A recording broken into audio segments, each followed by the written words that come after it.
most excited to dive into some of these maps that I kind of went pro on. Modern Warfare 2, iconic maps, Scrapyard, High Rise. I know we're not able to play all of them here at Next, but the ones they kind of hold a special place in my heart.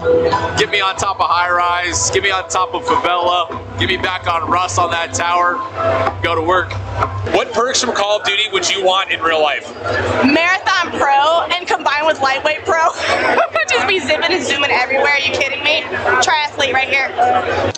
Maven here with Z-Laner at COD Next. Listen, we got a bunch of crazy stuff to come tomorrow.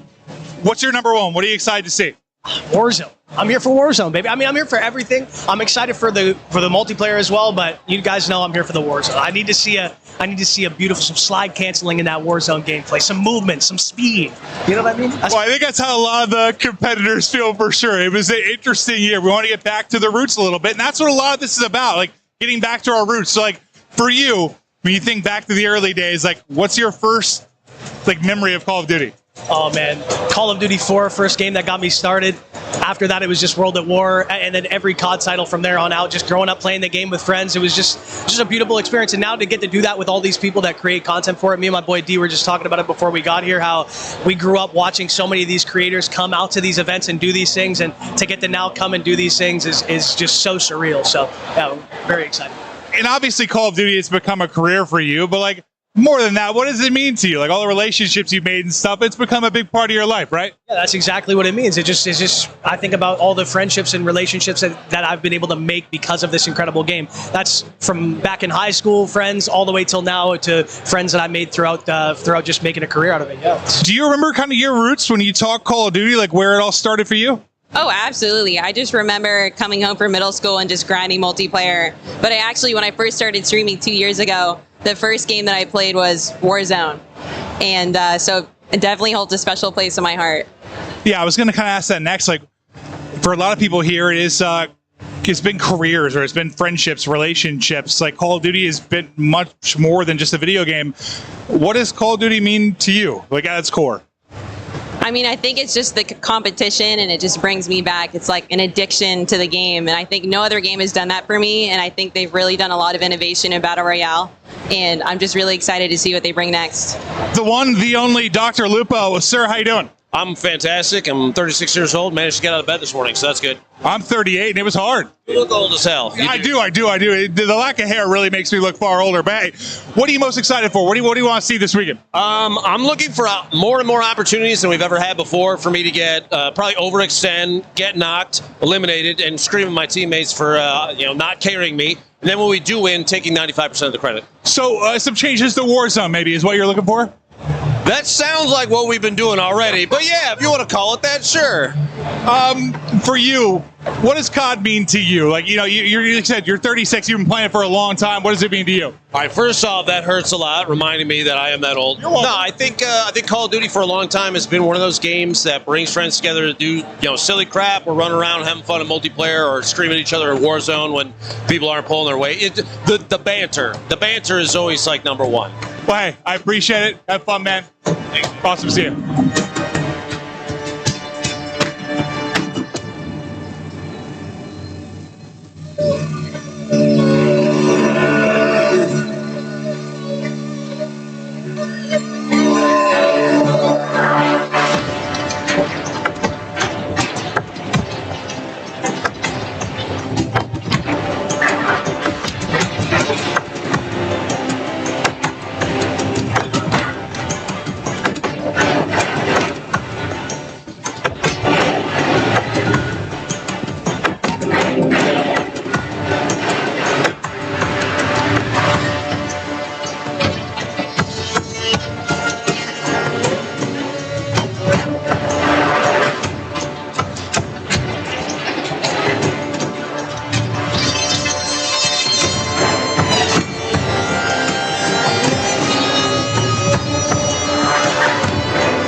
Hello guys. Welcome to the next Call of Duty.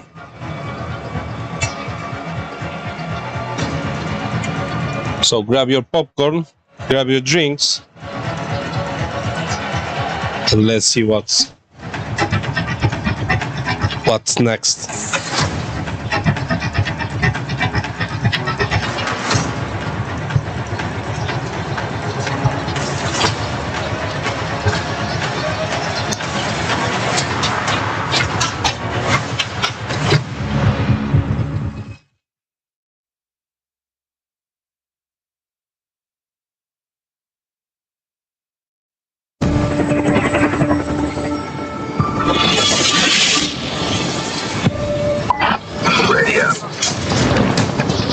You know who we are? Guys up! This is Ghost. Woods. Mason. Butter. What's the matter? Captain Price. Going dark. Now! Everybody ready? Hoorah!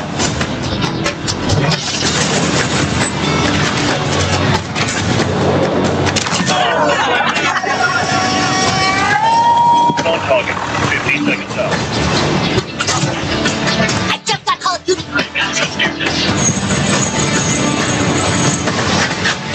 Good start, Dad. Hell yeah! You got it.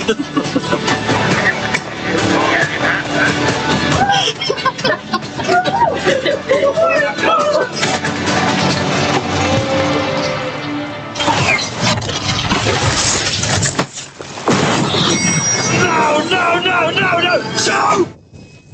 It's not over yet. Trust me. God! Go! Stop the train! Give us the fire. Give them hell. Oh my god!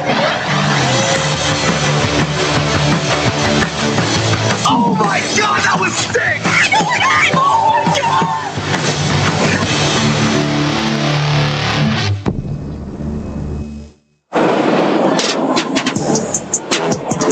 As the iconic Captain Price once said, it's a good time to take inventory. Oh yeah. This month, we are celebrating 20 years of Call of Duty. With all the matches played and missions completed, our history is made up of the incredible experiences created by you, the players. On behalf of all of us who work to bring these games to life each day, thank you for sharing this journey with us.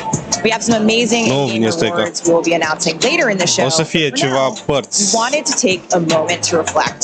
You are the Totul se reason for întâmplă the undeva success of în these games, and from all of the teams across the world, cum îi we're zice? grateful and humbled at your ongoing support, enthusiasm, and dedication to all things COD.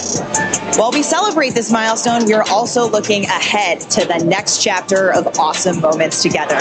Today, you will see and hear all the details of Modern Warfare 3 multiplayer, an exclusive look at Modern Warfare Zombies, Castovia. a brand new Warzone Castovia e o map, țară Warzone mobile news, and more. făcută de In Call Activision, of Duty, fictiv. no one fights alone. So we brought Care 250 creators from around capitala e the world to drop Verdansk. in live here Ești at tot Call acolo of să Duty fie. next. And first up, this is Modern Warfare Acolo 3 pun eu. multiplayer.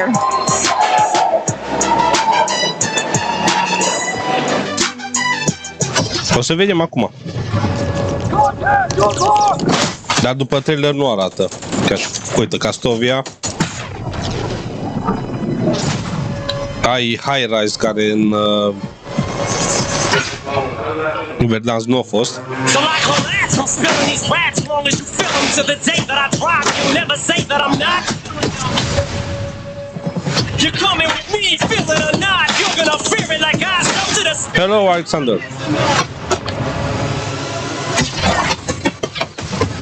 This is your moment, and every single minute you spend trying to hold on to it, 'cause you may never get it again. Go! Here's my when your run is over,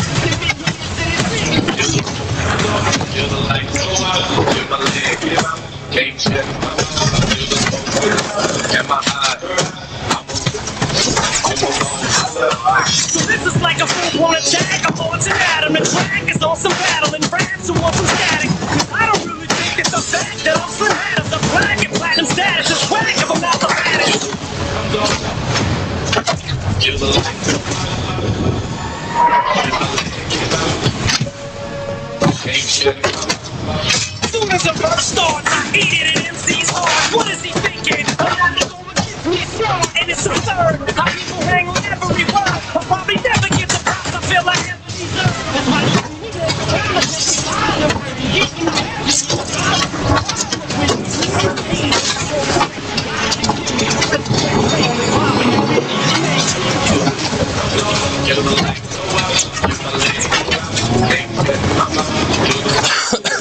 Stoica, sper.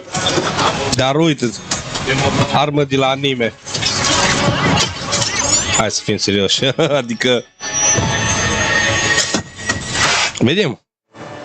Vedem un beta. Hello, everyone, and welcome to Call of Duty Next. We have an action-packed day in store for you with gameplay and game details for Modern Warfare 3, Call of Duty Warzone, and Call of Duty Warzone Mobile. There are over 250 creators behind us ready to dive into these games, and we're so excited to be here with you today to unveil the future of Call of Duty. I'm Golden Boy, your host for today, alongside the one and only Stephanie Snowden. You may know her as the Studio Communications Director, and we are thrilled to go into what's going to be upcoming for the 20th year of Call of Duty, which is bonkers. It's a little bit younger than us. Yes. Just a little bit. Just a touch. Thank you so much for not revealing my age. Oh, you're quite welcome. We don't do that here. It's a safe place. Thank you. I'm thrilled to be here. It is an electric atmosphere. It's absolutely incredible. And I am so ready to talk about Call of Duty. It's been an entire calendar year of us saying, next. Well, guess what? That starts today. We're here to talk about Modern Warfare 3, and we're going to be getting into gameplay very, very soon. But we have some amazing guests coming in from the studios. I can't wait. Yeah, that's right. We also have some awesome viewership rewards as well for people to watch at home. Isn't that right, Steph? It's true. Make sure you're dialed in on the broadcast here at COD Next, because you will have a chance to unlock in-game rewards for Modern Warfare 3 just for watching this stream on the official Call of Duty or Twitch YouTube channels. Take a look and chat on either of these streams for more details for your chance to earn some of the awesome loot on the screen. I want that weapon charm. Yeah, that's right. So make sure you go out there. Turn my watch phone it. on. I mean, honestly, there's no reason for you not to. But we've got some good stuff coming up on the horizon. But Steph, what do we have coming up first? This is one I'm very excited about. Yes, we are diving straight into Modern Warfare 3 multiplayer. Joining us now, the multiplayer team from Sledgehammer Games, Adam Iskov, Senior Development Director, Greg Reisdorf, Creative Director, and Kim Weigand, Development Director. Guys, welcome. I am so stoked to talk Avea about your Battlefield game. ceva Where do we speranțe, da. You know, I have an idea, but yeah, we have a run-up show. We have a direction we're going to go in, thankfully. But guys, this has to feel very freeing. It has to feel like now you're going to be able to talk about this thing that you've been working on for so long here. And you're going to also have these incredible creators playing it all in real time. Yeah, it's wonderful to be here. It's wonderful to have all the creators being able to play, give us feedback on the game right away, and have everybody playing beta tomorrow. It's going to be great. Jump right into beta tomorrow, folks. We'll be talking about that more later to remind you. But we're going to get straight into gameplay for the folks behind us. But before we do, Greg, can you give us a top line of what the community can really expect in the multiplayer experience for Modern Warfare 3? We have one of the greatest sets of launch maps ever coming to the game. And we've taken these maps and we've really revitalized them and modernized them with the latest in visuals, audio, effects, as well as gameplay coming to bat on those. And it's just fantastic to have them. We also have a ton of new mechanics coming into the game around movement, around being able to be responsive in the moment. Eu dacă joc multiplayer, we have the largest set of weapons mult mai bine decât Warzone. Adică mult mai ca lumea. Yeah, with Carry Forward from Modern Warfare 2, of course, you're going to be taking your inventories with you. That's huge. Be reminding people throughout the day. But with that largest weapon slate coming to multiplayer in Modern Warfare 3, very exciting.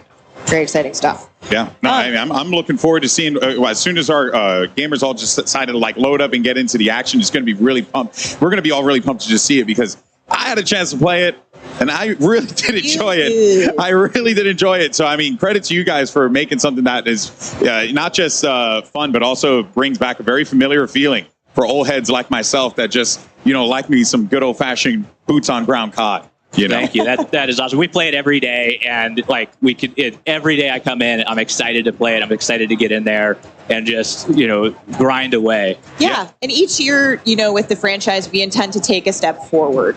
Modern Warfare 3 is definitely that. It's the next chapter. We're progressing things, and one of the things you mentioned that I think we'll be talking a lot about today is this player freedom in a lot of different ways. Adam, what can we expect to see down there when the gameplay starts? I think we've already heard some great positive feedback from the people that really know this game and, breathe it every day. So I think once the gameplay kicks off and everybody is able to get their hands on it in the beta starting tomorrow, we're really going to see, continued positive sentiment around the feel of Modern Warfare 3. Well, you know what? I think the time for talk is past, and it brings me great joy to say, let the games begin, and let's check out Modern Warfare 3 for the first time on stream. This is so exciting, and I look, there's going to be a lot to dive into. We're going to be pretty much here the entire time talking through this and then pointing out things that we see, things that catch our attention that we want to highlight for the community. And as it stands right now, I mean, we have all these incredible creators, Stephanie, that are participating in this,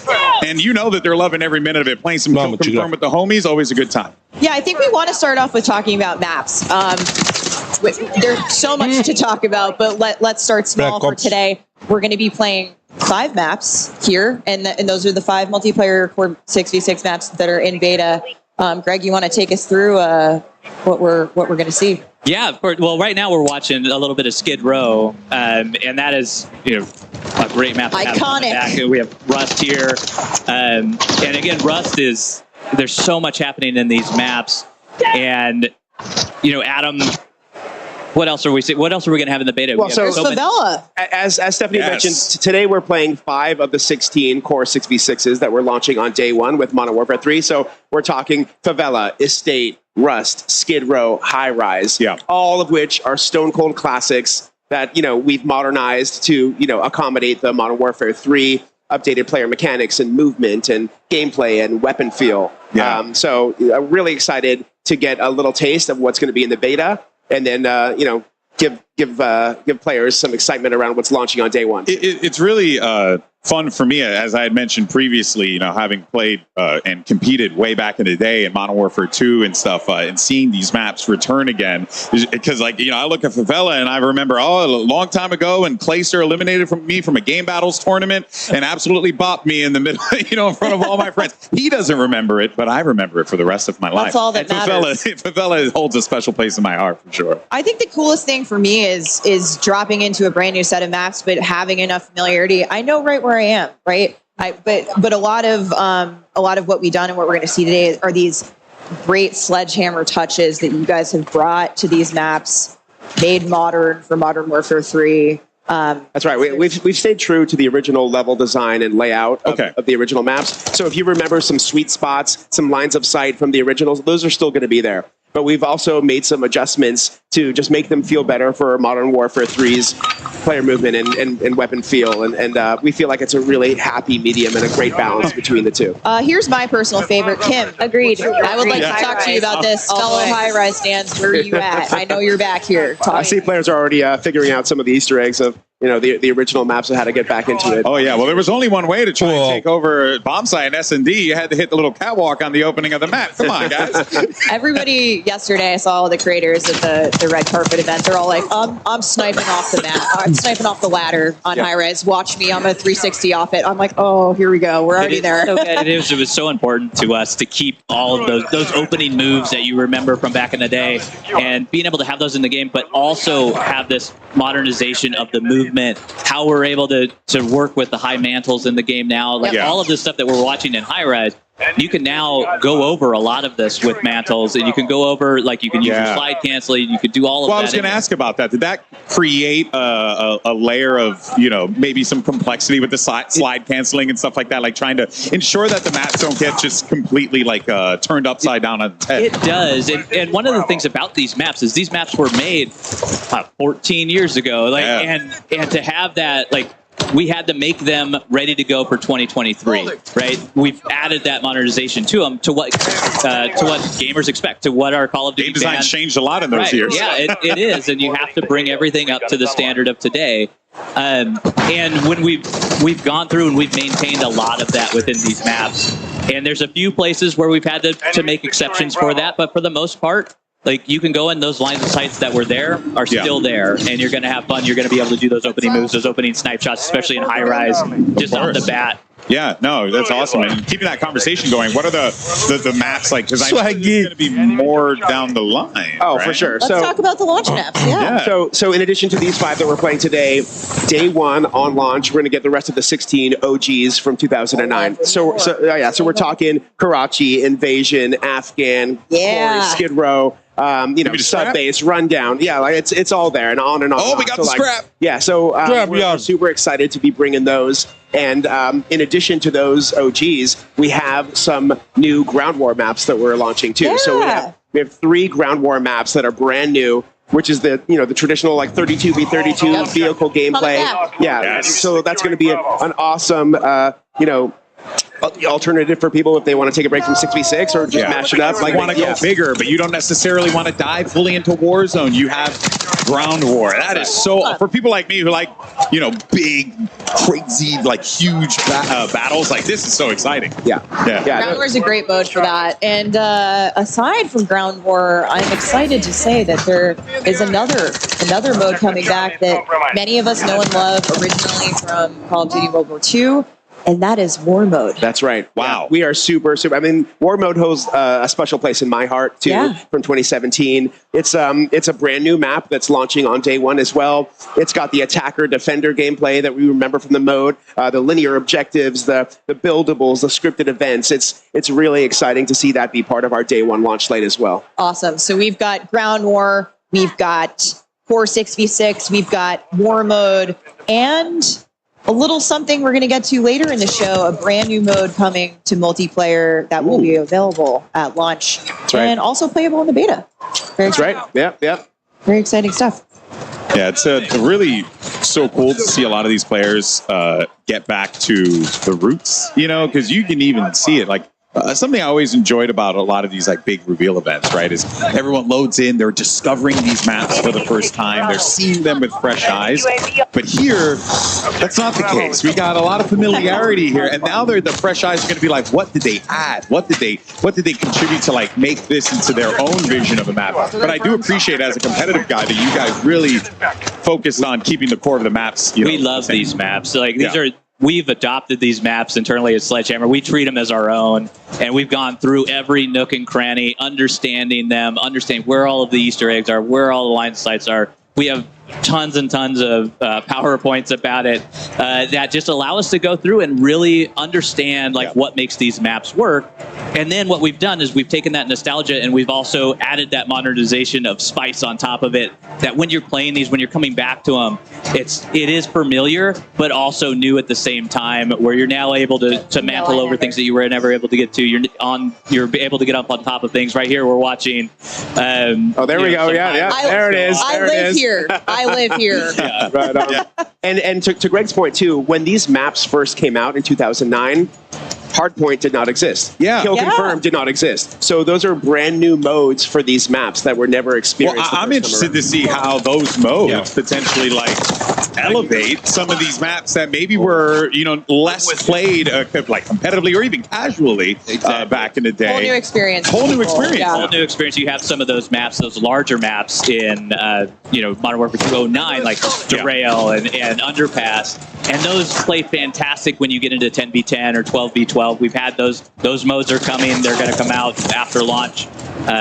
And it's just fabulous to be able to play them on there. We also have control for those CDL players out there. CDL folks, yes. And it's going to be amazing to watch the competitive community go to town on these maps and really, play them and understand what's happening. Well, we're watching some great kill confirmed action here. We've been flipping around a bit, and find me in that sniper lane. That's all I got to say on High Rise. I will be there. I will be waiting for you in the beta tomorrow. This is so great. ADS ready.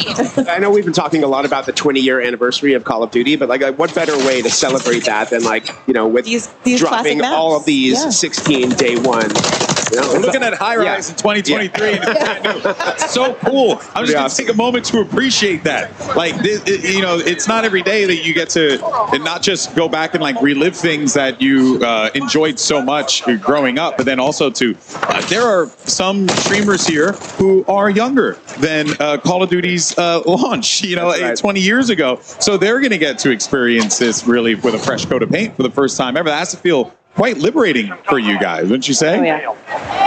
I think really these maps hold up for, old school veterans as well as like people who are brand new to Call of Duty. If this is your first game playing Call of Duty, you're obviously Never been a better time to jump in. Yeah, I mean, you're absorbing so much of COD's history. To your point, what a better way to celebrate 20 years of Call of Duty than with these iconic maps returning in an all-new way. And we're going to talk about all those new ways as part of the, the innovations that you guys have brought to gameplay in just a second. But we want to remind the audience out there that while you're watching gameplay today, you will get to play it starting tomorrow. Take a look here at the beta schedule. For players who pre-order on PlayStation, starting tomorrow, and next week for players who order on Xbox and PC. The maps, modes, weapons you're seeing here today, those are in beta, and so are 2 new ground war maps and in-game rewards for playing. So anyway, take a look, take notes here with the pros playing, tune into the stream, get some hot tips before you drop into your first match tomorrow.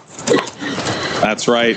It's going to be quite exciting to see, everyone across like all the different platforms, just like going live, playing COD, and then again, loading up and then seeing like Scrapyard or High Rise. Still just blows my mind. I genuinely am so excited about this. But, there are a lot of like maps that returning fans like myself definitely will enjoy. But, I love some new. Is there anything that we should be expecting, like post-launch as far as like maps go? Oh, definitely. I am very, very excited to tell you both today that starting Season 1, we have a bunch of new maps coming. So Season 1, we're dropping 3. Season 2, dropping 3 more new ones. So over the course of our entire live season, there will be 12 new 6v6 maps coming to Modern Warfare 3. Awesome. So launching with 16, 12 down the road. That is a big map pool to choose from. And these are all different sizes of maps, different locales, for all different play styles. You might see 1 or 2 fan favorites come back as well over the course of live season, but we have a bunch of new maps coming that we're really excited about. And those are 6v6 competitive 6v6 maps that players can play.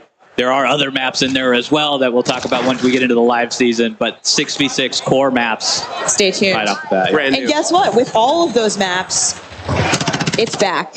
You know what you can do with them? You can vote. We're going to see it in a lobby soon, but map voting is back, folks. Yeah, that's huge. Get excited. I mean, the community has been thrilled. I can't wait to see it in action here today. I'll be taking notes on which ones we know are the ringers of the group. I think we have a good feeling. Somebody voted for Estate, it looks like. We're looking at Estate. Oh, right nice, now. yeah. Somebody voted for that. Yeah, that's a good one for snipers. I like Estate. Yep. I think we Always have. have an idea of where the maps are going to land in the voting, but when you account for the new modes, the modes that you were never playing in there before, when you get into Hardpoint and you need that space to have that rotation, it'll be interesting to see what ones are popping up. That's what I'm looking forward to. I want to jump into a private match lobby with my friends and run around and see where the hard points are on these, like on Derailed or something like that, because Skid Row, like I was actually talking with Nameless in the back about this. It's like these maps now, like you have maps like Skid Row that can actually like be potentially viable, like competitively, which is quite exciting. It just changes the entire like feel of the offering, which we didn't have back then. We've honestly already been talking to CDL a little bit about some of their favorites, about what they might want to play, and it's great to get their feedback early on to see how the competitive. All right, we're looking at Lupo, my guy Lupo. He is in his loadout editor. We can get a good look here. He's got the lightweight boots. And Kim, I would love if you would take us through what we're seeing here and how loadout select has changed and what players can expect. Yeah, so what you're seeing here, so someone is looking at our boots category. This is actually one of our new categories for perks. So we've split up the perks into 3 different categories. We have boots, gloves, and gear. And you're going to see some fan favorites come back. We remixed some of the perks, and we brought some new ones into the fray. Now, they're all also represented with physical gear items. So everything that you see there has some contextualization for players. So it's not just a list of things you're selecting from. It's like you're getting these movement boosts because you're bringing in boots, or you're getting this weapon handling bump because you're bringing in gloves. So we really like to add that sort of context for players to understand what they're bringing in for perks. Yeah, it's different, it's logical, but you're also going to see some of the same perks that we know and love. So Call of Duty fans will be familiar with them, but presented in an all-new way. What are you guys most excited about to see here with with players getting into that loadout edit, kind of customizing these builds out for their playstyles? I think for me, it's all of the movement aspects of it, right? So we have so many things that are on there on perks that are around. We have one that allows you to slide further. The knee pads. Yeah, the knee pad. Greg, I've been using the pads. I've been using the tack pads. And then we have the lightweight boots. We have the canvas sneakers. I also hear those are your favorite. I'm sneaky. I'm trying to move. I need all the help I can get. Yeah. We need all the things. So, and those are just going to cancel out your noise when you're moving around. They're going to eliminate footsteps. The true silent movement The perk true silent is movement back. perk Yep. is there. Can confirmed, have used it, heard nothing. So it is very silent. Hopefully it was only footsteps. Oh yeah, no, I could. Well, also, I can't hear anymore either. Old age, anyway. No. Keep making these old jokes. I don't know what's happening. No, but hey, I guess when you're talking about Call of Duty having been around for so long, it's just amazing how we've all just grown up with this, right? And you guys are seeing these things that happened back then. The way the game was made, and you're taking ways to like improve upon it while also again keeping it very familiar, but also keeping it very fresh. Something that really stuck out to me, Kim, is that you guys bringing back that classic of radar, right? You got your mini map with red dots on there. Yeah. I love it. I'm glad that came back in. Yeah, we are too. I mean, so any unsuppressed weapon fire will show up as a red dot on the mini map, and we think it's really just a core intel piece for our player base for Modern Warfare 3. So we really want to make sure that people know where the firefights are happening, really understand, and as we mentioned earlier about just knowing the maps and being very familiar and nostalgic with those things, like you can see the red dots on the mini maps and you can understand, I know the map already potentially coming in. I know how I'm going to flank. I know where we're going to go. You can strategize more with your teammates. So, we really just felt that bringing back the classic was absolutely the way to go. It's classic gameplay returned to classic maps. I think to your point, on these maps, it makes perfect sense, especially with the familiarity. And even for new players, you're going to figure these maps out quickly. But it's it feels right. It feels great. I really love seeing it. You have a direct way to engage. Yeah. So I'm really excited to hear you guys talk about that. And that's not the only piece of classic gameplay that you'll see returning in Modern Warfare 3. Tell me more. Tell me more. We've talked about a little bit of movement, but I'd like to get into some of the nitty gritty. Slide. Damn, he's good. Animation cancel, reload animation cancel. They're both back.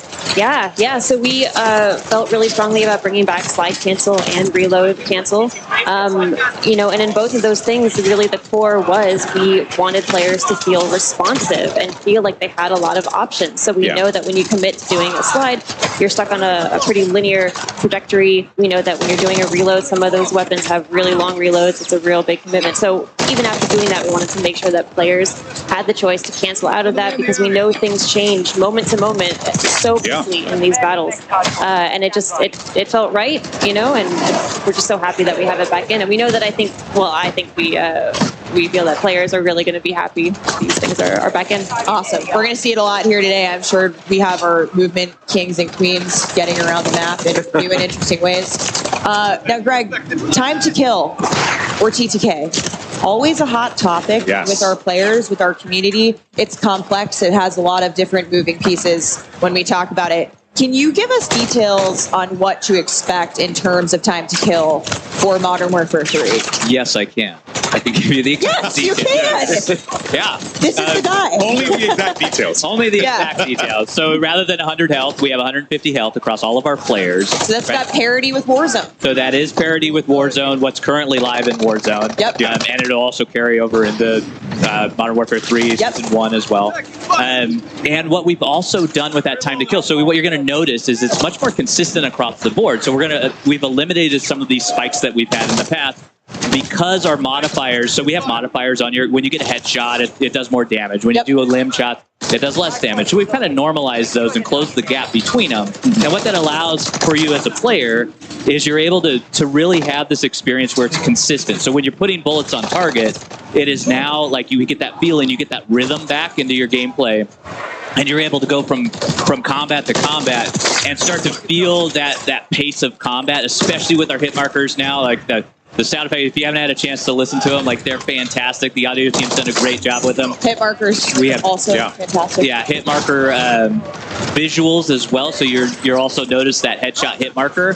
So that's when that extra damage is going to come into play, and it's normalized across the board. So it is a little longer. You could respond to getting shot. Like as soon as you start to see your screen light up red, you can pull away, you can get into cover, and really take that engagement in the way that you want to take that engagement. Yeah, I think with those visual identifiers and with the audio cues, kind of taking that step forward a little bit, you certainly feels like you have a bit more time to evade. Definitely, Yes. You have more survivability. You have more options with the freedom of movement. Yes, it certainly to get out of combat, and that includes a new thing that I would like to talk about called tac stance. Yes, tac stance is a fantastic addition to our movement set, as well as what you're doing with tactical gameplay. It is a mix. It's right in between your aim down the sight, so you're very pinpoint accuracy in your hip fire. So the hip fire is going to be that big spread that you have. And so what it allows you to do is when you're in ADS, you can actually go in and toggle tac stance. We just saw the UI pop up on sweet. the There it screen. is. There's tac stance right there. It's gonna appear down on the D-pad for those of And you for any watching gameplay. sweats out there, I think it's important to note this is kind of it takes like an assault rifle and turns it into almost like a little bit of a sub, where you can kind of like push corners a little bit more aggressively Canted. with it. It's great for a CQB. Yeah. So it feels like you're getting the best of both worlds with it, while also still obviously you're not going to get the full benefits of using an SMG. And so those LMGs, like being able to take those longer range, when we talked earlier about Derail or some of the larger maps, like you want to be able to run a longer gun. So being able to take that in and then going to canted, going to tac stance, inside, indoors, going in those warehouses is a fabulous mechanic to have. We just saw it here. We're seeing some clips of it. Yep. Yeah, and it is very good. Having used it myself, I can see the application for it, and I think we're going to see some awesome outplay opportunities. Like players are going to go nuts with that feature. It's also nice just if you have a specific playstyle. Adam, you mentioned it's really great for close quarters combat, which is personally what I have used it for when I've been playtesting with you guys. But I think it's there if you want it, and if you're not, if you're not into it, don't use it. You know, it's an option. It's again that optionality for players to choose how they engage with movement and all of these new fun toys that we're showing off in Modern Warfare 3. And there are option settings for that tac stance. Right now, it's on the down D-pad. If you're not a controller masher like I am, I get in there, I panic a little bit. There's options for you to allow you to put it on your stick, which, well, if you're not a keyboard and mouse player, and you can go in and it is much more like it is a skill at that point, being able to utilize that in those close quarters combat. Great, Adam. I see you studying gameplay intently. We're on Rust here. What are we seeing? I love me some Rust. And just talking about the options any player can use. Somebody was running a shotgun a second ago. Now we're seeing somebody with an AR. There's snipers up at the top of the tower. There's on a map like this, that's a lot of variety. Yeah, that's really like fast gameplay. You can still see it's viable for all different play styles, which is really exciting. Yeah, there really is nothing better than grabbing a shotty and just running around the map. And I mean, he's got what about the aim assist? Aim assist. Going ham with it. Going So in. you got all Say something about aim you got all assist. different options here. We're probably going to see a lot of that on Rust today. Taking a hard point right now.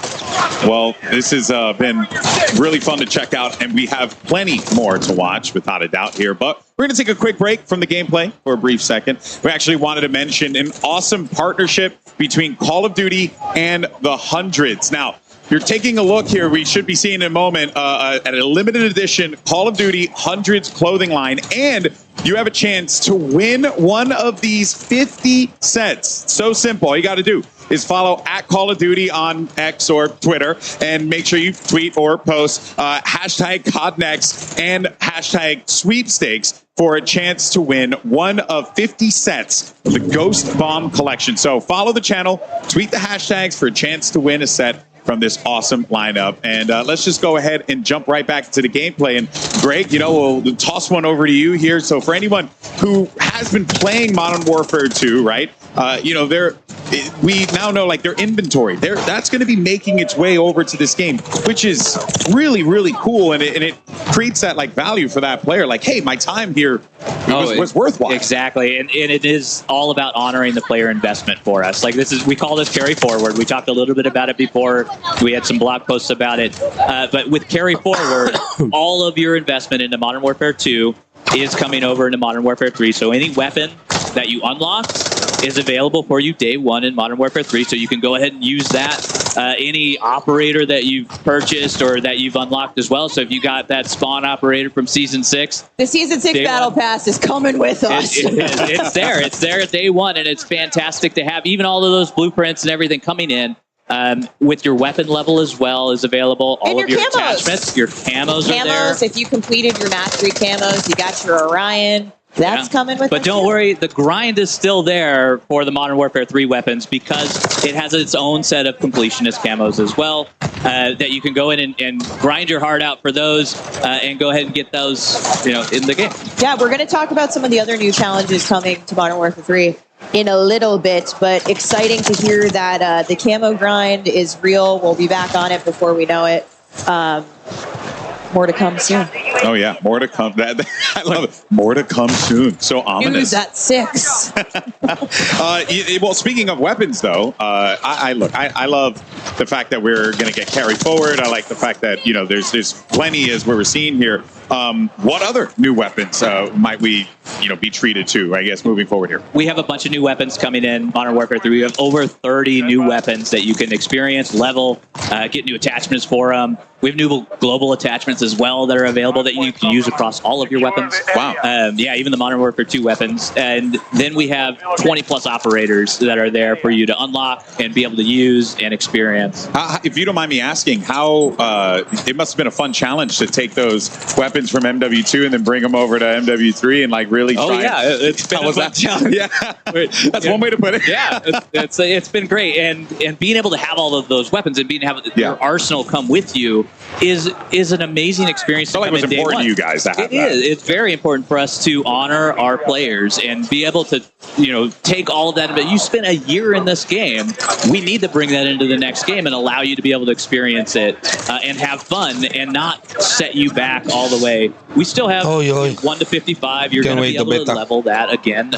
And we have new content in there for you to experience. All the bells and whistles. All the bells and whistles is there. But being able to have those weapons, being able to make it work with all of the attachments, we're actually doing tuning on those weapons as well, so they're not going to be exactly the same. They're going to get the balance pass. They're going to have the essence of the Modern Warfare 2 weapons, but they're not going to be one-to-one. You can actually go in, and our friends at Beanox have been able to put in detailed weapon stats for us, and you're going to be able to go in and look at all of those intricacies, check out what their headshot multipliers are, check out what their limb damage is, all of that stuff in there. And that brings up attachment tuning. Attachment tuning is coming to Modern Warfare 3. It is. It's part of Modern Warfare 2. It's part of that carry forward. Yeah, fantastic. Yeah, excellent stuff. I think we're all just happy that what I had already used is gonna come with me. Nicki Minaj is coming with you. Yes. Thank you so much. Yes. That was what I needed to know about. Not Spawn. Although I do love me some Spawn. The Barbs are thrilled. Kim, we are seeing some epic looking skins and weapons on our creators here today. In fact, right now, if you look at the screen, check that out. I believe these are from the Modern Warfare 3 Vault Edition. Can you give us some additional info? Yeah, happy to. So what you're seeing right now are the weapon camos that are going to be in our Vault Edition. There's a blue and a red version. So there's the Crimson Fate is what we're calling one of them, and the Carbon Fate is the other. And these will be applicable on 4 different weapons if you get the Vault Edition, plus all of their attachments. And they're reactive. So the better you do in the match, the more eliminations you get in a match, the more you'll start to see that visual change on your weapon. Nice. And as you can see also, the operators have their own versions of this. These are the Nemesis skins.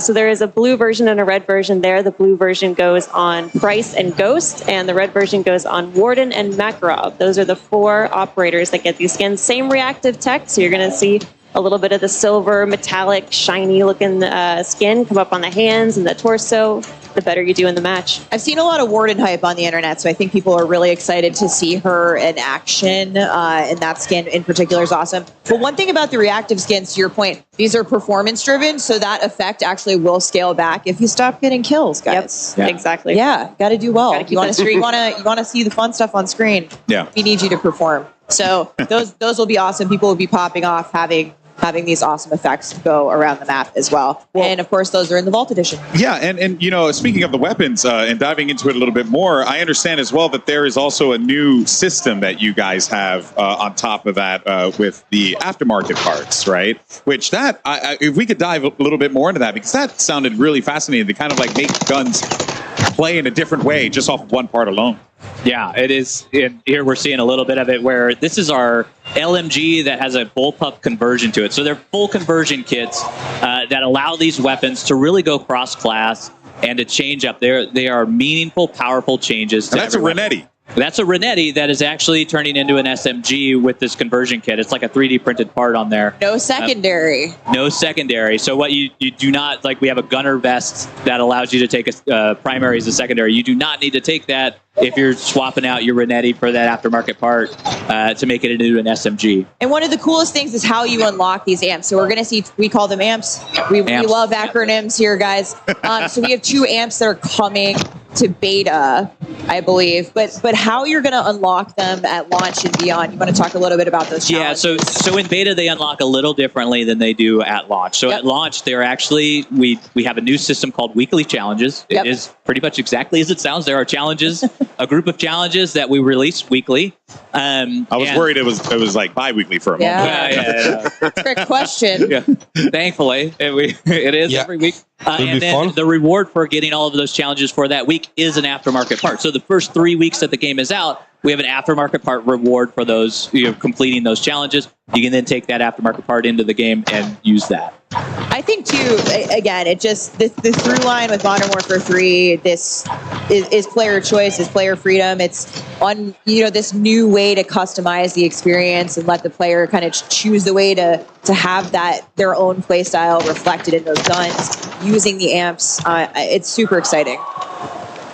Yeah, it definitely is. As we're going to continue to take, just more of a look and enjoy, the game as players continue to run around and get into some more shenanigans, playing some domination here as well on Estate. I've done that many times. So, this is, again, it still just baffles my mind that I'm looking at, these maps in 2023, and I'm just excited to play them.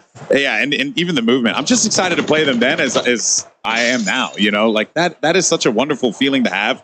And then also on top of that too, just to see the way that, players can interact with the ways you build your classes. I really do like what you guys did with the perk system and how you contextualized it and made it like a physical thing. Was that like a desire to kind of just make it a bit more grounded, or what was the the design choice on that, rather than just going with pictures on a screen? You guys went for something quite bold.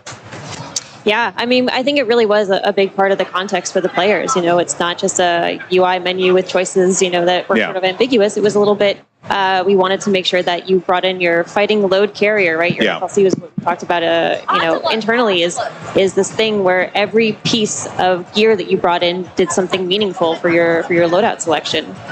So perks was a big part of that, and we got a chance to look at the gear items that all inspired by real world military tech and items. And, we were able to really figure out what goes with what and what are the remixes we want to make. And we think we came up with a really good and interesting field of choices in our perks this year. So I don't know if you guys can see it. We're taking a look around the room at the moment. We actually have a 2-story streaming tower. I'm going to call it a tower. It's pretty epic in here. It's absolutely wild in here, and everyone is very focused on their play. It all of a sudden, hey, that's us. Oh, hey guys. GG's. Hello. So we've got this big giant room filled with Modern Warfare 3, filled with awesome creators from all over the world. And as Ted Timmons would say, the vibes are good. We're going to hear Ted talk about vibes. I do want to point out that screen you're looking at there, that, the logo, the Modern Warfare, that's a screen. And behind there are all the players that are behind that screen, which is so cool. I didn't even know that was a thing that you could do. 15 years in this industry, still continuously to be shocked by new tech that comes out all the time. This is Call of Duty, baby. Yeah, you guys go big. I respect it. Cutting edge. Love to see it here. We get a few of these games wrapped up, but there's definitely the sense in the room of like, all right, Q next. Go next. Finally. It's so fun to play. And every day I come into the office and I boot up the game, get into a match as quickly as possible, and start Call playing. of Duty shit. And it is just fun to watch them play as well because there's so many things that they're doing. Like earlier, we were watching a circuit around the estate house, and that movement just looks so hot going through it. So like being able to mantle, being able to, we have sprint when you're tack sprinting. We actually increase the mantle speed so it feels more fluid as you're going across, and we're regenning your tack sprint as you're sprinting as well. I also saw a couple people pop off with Battle Rage. So Battle Rage is back. Battle Rage is back. It's actually moved into the tactical slot. Yes. So it is very powerful. So if you take that, we have an awesome vest, the engineering vest that allows you to take 2 tacticals. As maybe we didn't touch on the vest. Actually, let's talk about some of the vests. Yeah, so the vest is a really big piece of that. Like it is our main core piece of gear. Kim touched on how we contextualized everything.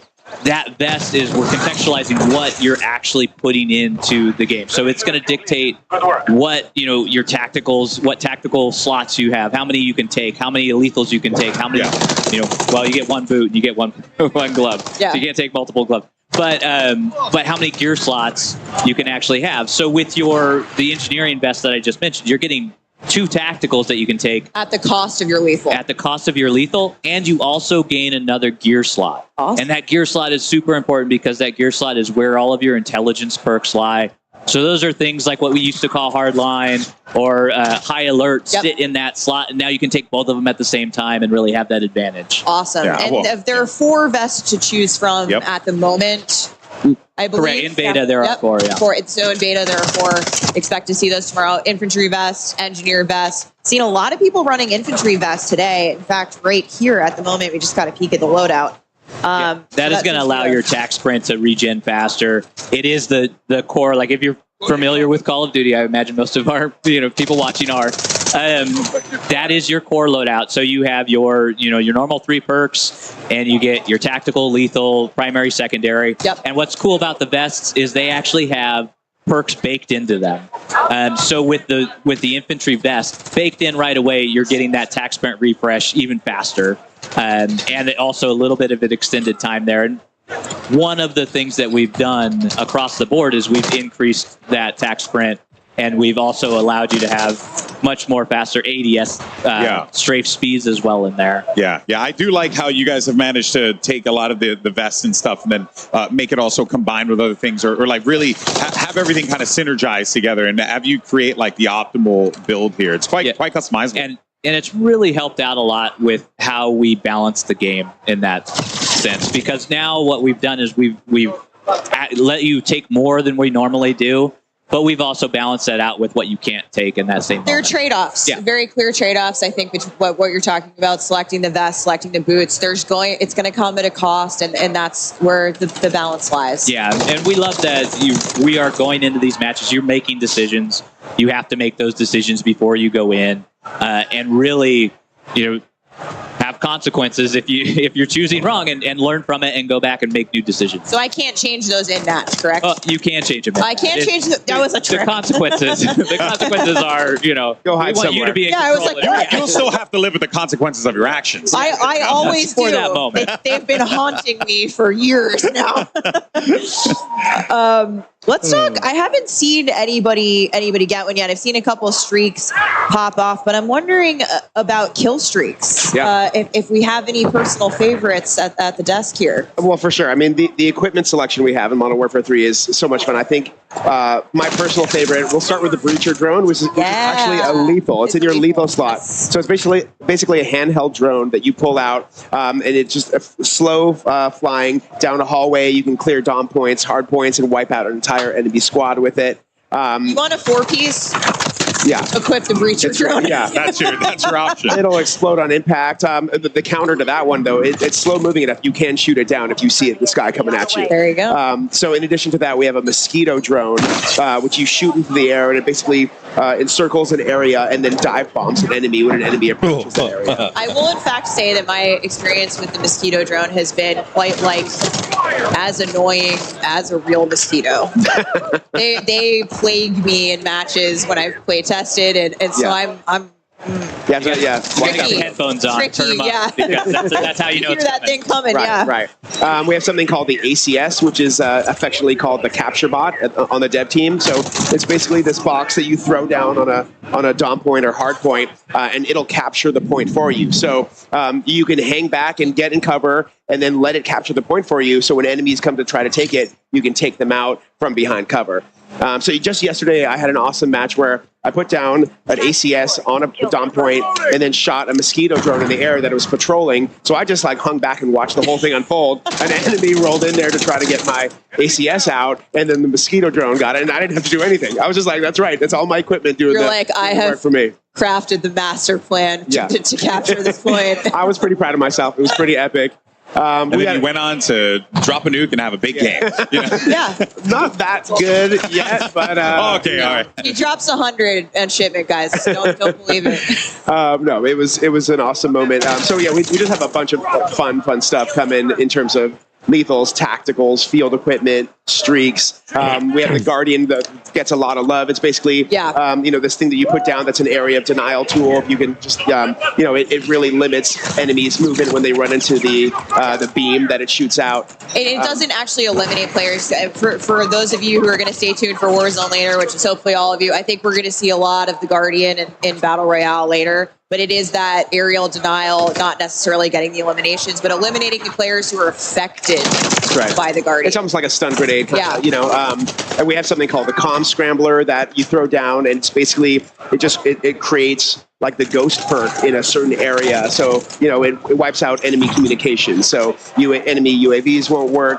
Like everybody won't show up on the map in this certain area. But the counter to that is like everyone can see the active area. Yeah. Exactly. So you'll get ghost, I believe you said, if you're inside the vicinity of the comm scrambler, but you can see where it's active on the map. So expect to be as soon as you throw it down, everybody knows where it is. They just you're kidding in that bubble for a little while, which could be very useful indoors. I think that's a very cool tool to have. So, but before we wrap up the convo here on Core 6v6, I wanted to ask you about ranked play. Ooh, okay, yeah. Greg, what can you tell us, and can you give us any little details on when we can expect to see ranked multiplayer? We can. So our friends at Treyarch are on the case again with ranked play.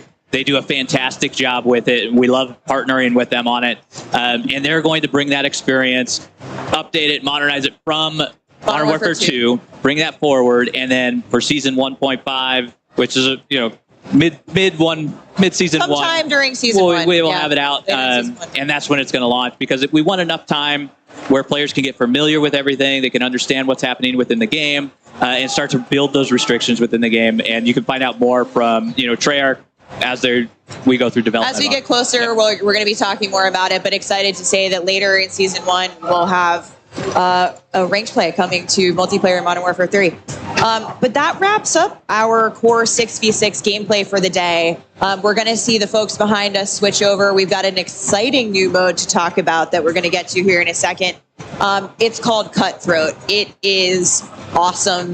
There's so much to get into there. But first, we have a quick special announcement for all of our PlayStation players out there like me. Take a look.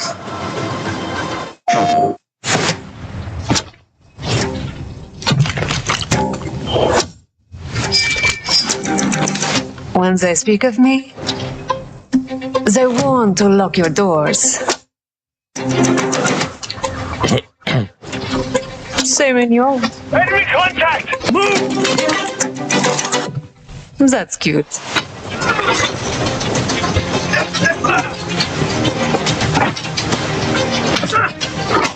What the hell is this? Lockpick.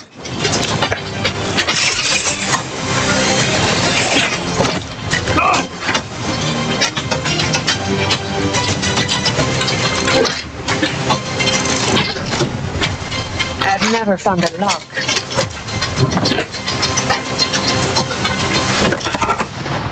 I couldn't break. PlayStation exclusive. Why? Why? PlayStation. Announcing the PlayStation exclusive Lockpick Operator Pack, including the Van Goghted Lockpick Operator skin. the American Gothic blueprint, and the Starry Knife melee weapon blueprint. Lockpick is a cunning art feat with noble motivations and an exciting new operator to come to Why there is a difference between PlayStation players can get the Lockpick operator by pre-ordering Modern Warfare 3 on the PlayStation Store with the items playable at the game's launch on November 10th. I didn't know she was a PlayStation exclusive operator. This is my main in all the playtests. I auto-lock Lockpick. This is not fair. It is how it is. No. Did you know she was an art thief? I didn't know she was an art thief. I was like, Thomas Crown Haver, hello, it's me. But we're about to head into live gameplay action for a brand new mode coming to Modern Warfare 3 multiplayer. But first, a couple of words from our sponsors. Call of Duty Next, brought to you by HyperX, the official peripheral partner of Call of Duty. We're all gamers. TCL, play like a pro on the big screen with TCL Q-Class QLED TVs, up to 98 inches. Movement, the official timekeeper of Modern Warfare 3. Go to mvmt.com/COD to see the limited edition watch collab. Backbone, level up your play with Backbone and Call of Duty Warzone Mobile. And Lovesack. Lovesack Stealth Tech is a proud partner of Call of Duty Next, bringing unparalleled immersive surround sound to your at-home gaming experience. Welcome back to Call of Duty Next here at the Creators Arena. Everyone's getting ready to hop into the brand new mode, Cutthroat. And this is going to be a unique one because it's 3v3 action. So you're going to have a little bit of a mosh pit there going on. There's a lot of threes in it. Yeah. So It's fun to say. It is. It is hard to say after a while. It's all about elimination. So you're there. As long as your squad can take out the other two squads, that's how you're going to win. It is inspired by Gunfight. Like, you are actually, like, it is a very competitive mode. The thing that we like about it is it plays on all of our fantastic 16 launch maps that are there, and you get to play them in a new way. So in the past, like TDM, you're spawning at either side of the map. What Cutthroat is allowing us to do is put these triangular spawns in. So because they're 3 different teams, you now have 3 points. Triangle. Math somewhere in there. Geometry, brother. Simple maths. Yeah. And so it allows you to experience these maps in a way that you've never experienced before, which is part of that modernization that we like to talk about in the maps. And it's a fun experience to have, super competitive, and it's one life to live mode. It's very fun. You can regen your down teammates, though. If you see so you one got of your the homies revives. get downed, yeah, you can go over there and revive them. That's a fun little way to, come back after. What led you guys to want to make this mode? What was the inspiration behind it? It was Gunfight in a lot of ways. Gunfight, of course, is 2v2. 2v2 is Gunfight. Yeah, and it's played on separate maps. It's played on different maps. And so what we wanted to do is be able to really focus on the 16 maps that we had at launch and be able to have a mode that is as exciting, as competitive as Gunfight in there. And really bring something new to the table, too. So our players can go out and have fun and enjoy a new experience with their squad. Yeah, and you can take your loadout this time. So, yes, that's what I was going to say. Unlike Gunfight, we're not providing the squads with weapons. You can actually bring your blueprints and your loadout with you. Yep, that's right. And it is sweaty. It is a sweaty game. I am so excited to see these guys play it because they're awesome at the game anyway. We see Dr. Lupo here. He is on Cutthroat. And of course, the objective, the capture point at the end is already there. Yep. The overtime mechanic. Oh, he's down. But you can't get downed, but and picked up by your teammates. Now, what happens Not anymore. Not anymore. So now when you're eliminated, you're out. That's it. You got to wait for the next round. Yeah, you got to wait. No the respawn. rounds are quick. Yeah. They go really, really fast. We spent a lot of time making sure that you just weren't sitting there with, dead air, essentially, watching your teammates have fun. And that flag there is now available, so they can go and capture that flag. Whoever, they got eliminated, but whoever gets that flag first, just like Gunfight, is going to do it. Okay. Between rounds, though, we rotate where that flag is because, again, geometry, that triangle, right? We could put it in the center every time, but it gets a little difficult. Yeah. Gives players an opportunity to move around and actually interact with more on the map, right? Yeah, exactly. And you're experiencing these maps in brand new ways. It is a lot of fun to have in there. That guy's got really cool hair. I was going to say something, but as a person who has none, I figured I would refrain from it. No, I feel like, if anything, awesome. It looks a lot like the Operator Oz in Modern Warfare 2, actually. Yeah. Oh, here we go. Back into Cutthroat again. I'm very interested in these smaller game modes because I think it just creates opportunities for you to have like those real like intense interactive moments. It's very intimate, and you get to you get situations like this where you're trying to figure out like how to use your you could pop smoke here, and really just understand because there's this tension that's building around like when is this flag going to pop? Yeah. When do I want to go in? When does I want to have my team rush in? Is that what you do? You would throw smoke? You'd throw smoke right here, Greg? No, there's no reason to throw smoke right here because you got to wait for the flag to come up. Oh, there's the breacher drone. Yeah. You might with the. I love this guy's strat. It's a good strat. Yeah, we have the EMD grenade, which would be great in this situation because you just throw it out, pop it, and then if you get another player on the team, that they're going to show up constantly on your mini map for your entire team. So it's to me, EMD grenade a little bit like a snapshot, but it actually is going to stick to the enemy player. It does. That player will then get a prompt. You might be able to tear it off, I believe. Yeah, you just pull it right out. But it'll track you around the map and like have way more visibility on the enemy squad there. EMD very, very clutch. Very overpowered if you hit them. Yeah. That's the thing I haven't seen actually was the thermo barrack grenade fight because I actually do like that one because it's kind of like a Molotov but like on steroids. So it just like does a big boom and then also has area denial as well. Yeah, it has area denial and it bounces, so it will not detonate on impact. So you can throw it around corners, you can throw it under cars. Get that frag effect. Yeah, and it adds a little bit of additional damage to explosives after the fact. So even if you survive the initial blast of that one, you could get taken out pretty easily afterwards. Lupo just hit a clutch headshot. He is now he picked up his teammate, and we're swapping over to Favela. Cool. Oh yeah. I love this map. I've gotten wiped down a few What's of your those. favorite, Adam? Out of these 5 we're playing today, Yeah. I have to go with Favela. I just, I know there are a bunch of high-rise stands amongst us. Yeah, I too am a Favela stand. But so don't worry. I mean, just look at it. This is beautiful. Greg, you're the tiebreaker here. We've got 2 for high rise. I love them all. They're all my babies. Okay, fine. Oh, okay. All right. I can't give any of That's them no up. favorite children. Here we go. Favela is quite awesome with all of the movement, with everything that's happening. That's right. And high rise is also come great. on, Greg. At some point. They're all unique in their own way. You know what? I'm switching my vote to Estate just to. Okay. Well, you're going to be alone. Look at that. You split the vote. How could you? How could I? I know. I think I love Favela because remember that play I was talking about doing with like the capture bot and mosquito drone that was on Favela. Yeah. There it is. That's why it's got a special place in my heart. I like the little second floor store that I believe you guys have opened a window up that wasn't necessarily there before, so you can kind of see down the hill.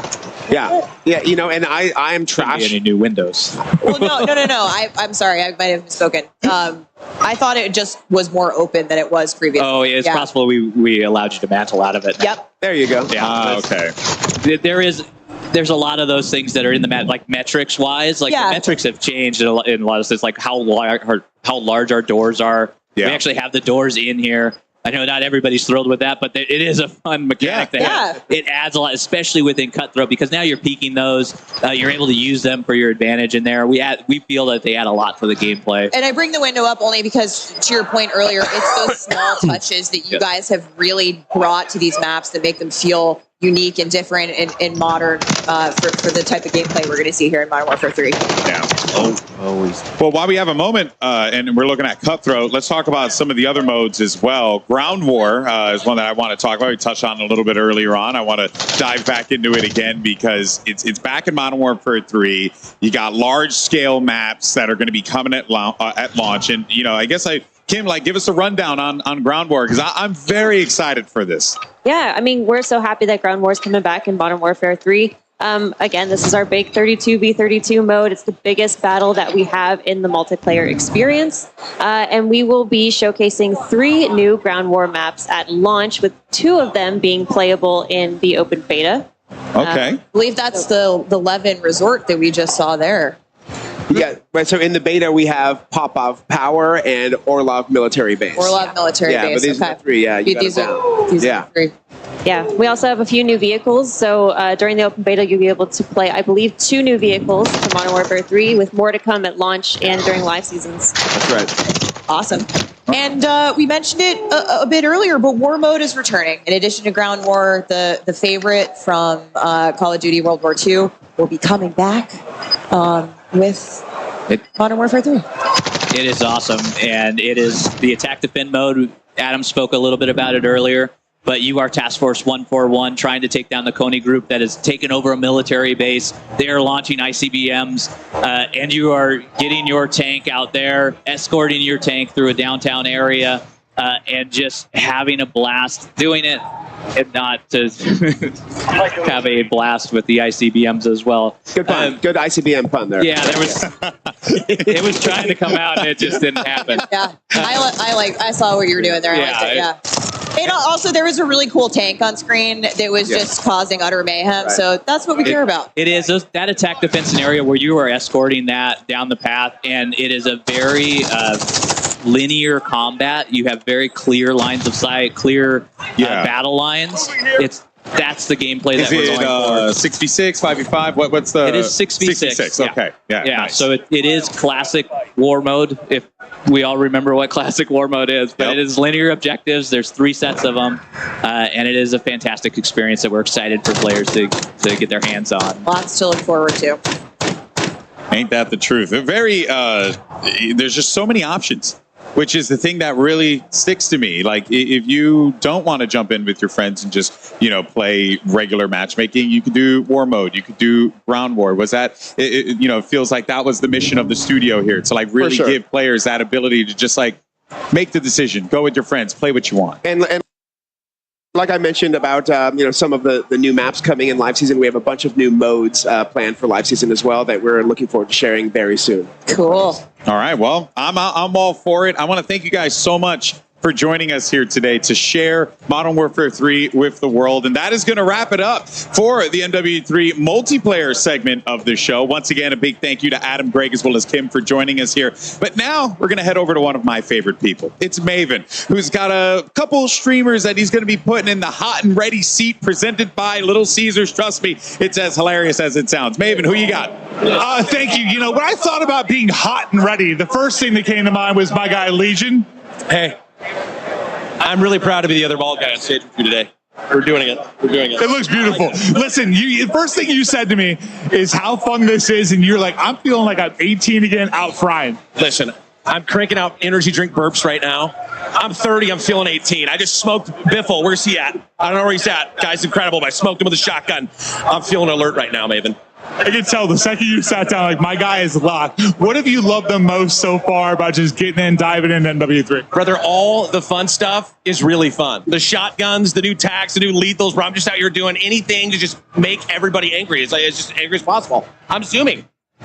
Well, was it a bit of a surprise at first? Like, when you got in, like, how much fun you were having? Like, does it kind of defy expectations? Listen, I was 16 when Modern Warfare 2 came out. So all these maps that we are playing in Modern Warfare 3 right now, throwing back, bro, it's just like you picked it right back up again, and I'm body. I don't know. It's so fun. You're a talented and very handsome guy. Now let's talk about the chair. This is the hot and ready seat presented by Little Caesars. We were a little bit worried about what this was going to be able to handle, especially if I tried to sit on your lap. But this is the hot seat, dude. You like yourself some pizza. Listen, I was a little worried that the cardboard capacity, I'd be a little overweight, but I'm feeling really good right now. And I feel like you and I together in this hot seat together, it's just too much hotness. This is too much interaction. If our bald heads connect one more time, the venue lights shut down. Speaking of that, we got to get out of here. Let's get this over to Shift Legion. Thank you so much, buddy. Oh, there's just always comedy with two bald guys in the mix. But yeah, I hold Shift here with the one and only Shotzzy. I got to start with the fun question first. I mean, just enjoyment level. How are you enjoying the game to this point? This game's amazing, man. I have nothing but good things to say about this game. I love the movement. Everything about it's got like. All right, you set me up for like the perfect segue. Have you found ways to finesse the movement system yet? Because I know going into the beta, that's probably your main goal, is to find ways to just completely over-embellish the movement system. How are you feeling so far about how this game moves? It moves smoothly than any other COD I've played. I feel like it has a mix of like fast and a little bit of a slower slide cancel, but yeah, I love it. It's very, very fast. Have you broken anything yet? I'm not broken anything, but I will say that there's like these sneakers that allow you to like slide any ADS, and I feel like that's meta right now. All right, so make sure you check out the stream for that, because that's going to be all the hacks and clues for that. Now, getting into the competitiveness, I mean, last year, lots of conversations about skill gap. Where is it going to be? Do you feel like movement is going to be one of the main focus points for those trying to take their game to the more competitive level, or where do you think that the competitive skill gap is going to be for this game? So yeah, definitely movement. I feel like slide canceling obviously is going to be, very OP. And then I feel like the aim assist in this game is actually very not as sticky as other games. I feel like mid and far range, it's actually, not as sticky. So that's definitely interesting. Fair enough. Shotzi, thanks so much, my man. Of course, you can check him out on his stream. And, well, with that, we're going to go back up to Miles and Lottie to give us their thoughts on what they just saw with multiplayer before we come back with the team from Treyarch to give us our first look at game footage and details for Modern Warfare Zombies. But first, a quick word from our sponsors. Call of Duty Next, brought to you by Little Caesars, a proud partner of Call of Duty Next and Modern Warfare 3. NVIDIA GeForce, level up your Modern Warfare 3 PC experience with performance multiplying DLSS 3 and latency reducing reflex. Herman Miller Embody gaming chairs are being used at today's event. Check out Herman Miller Gaming's entire portfolio of products at hermanmiller.com/gaming. And Elgato, a proud partner of Call of Duty Next.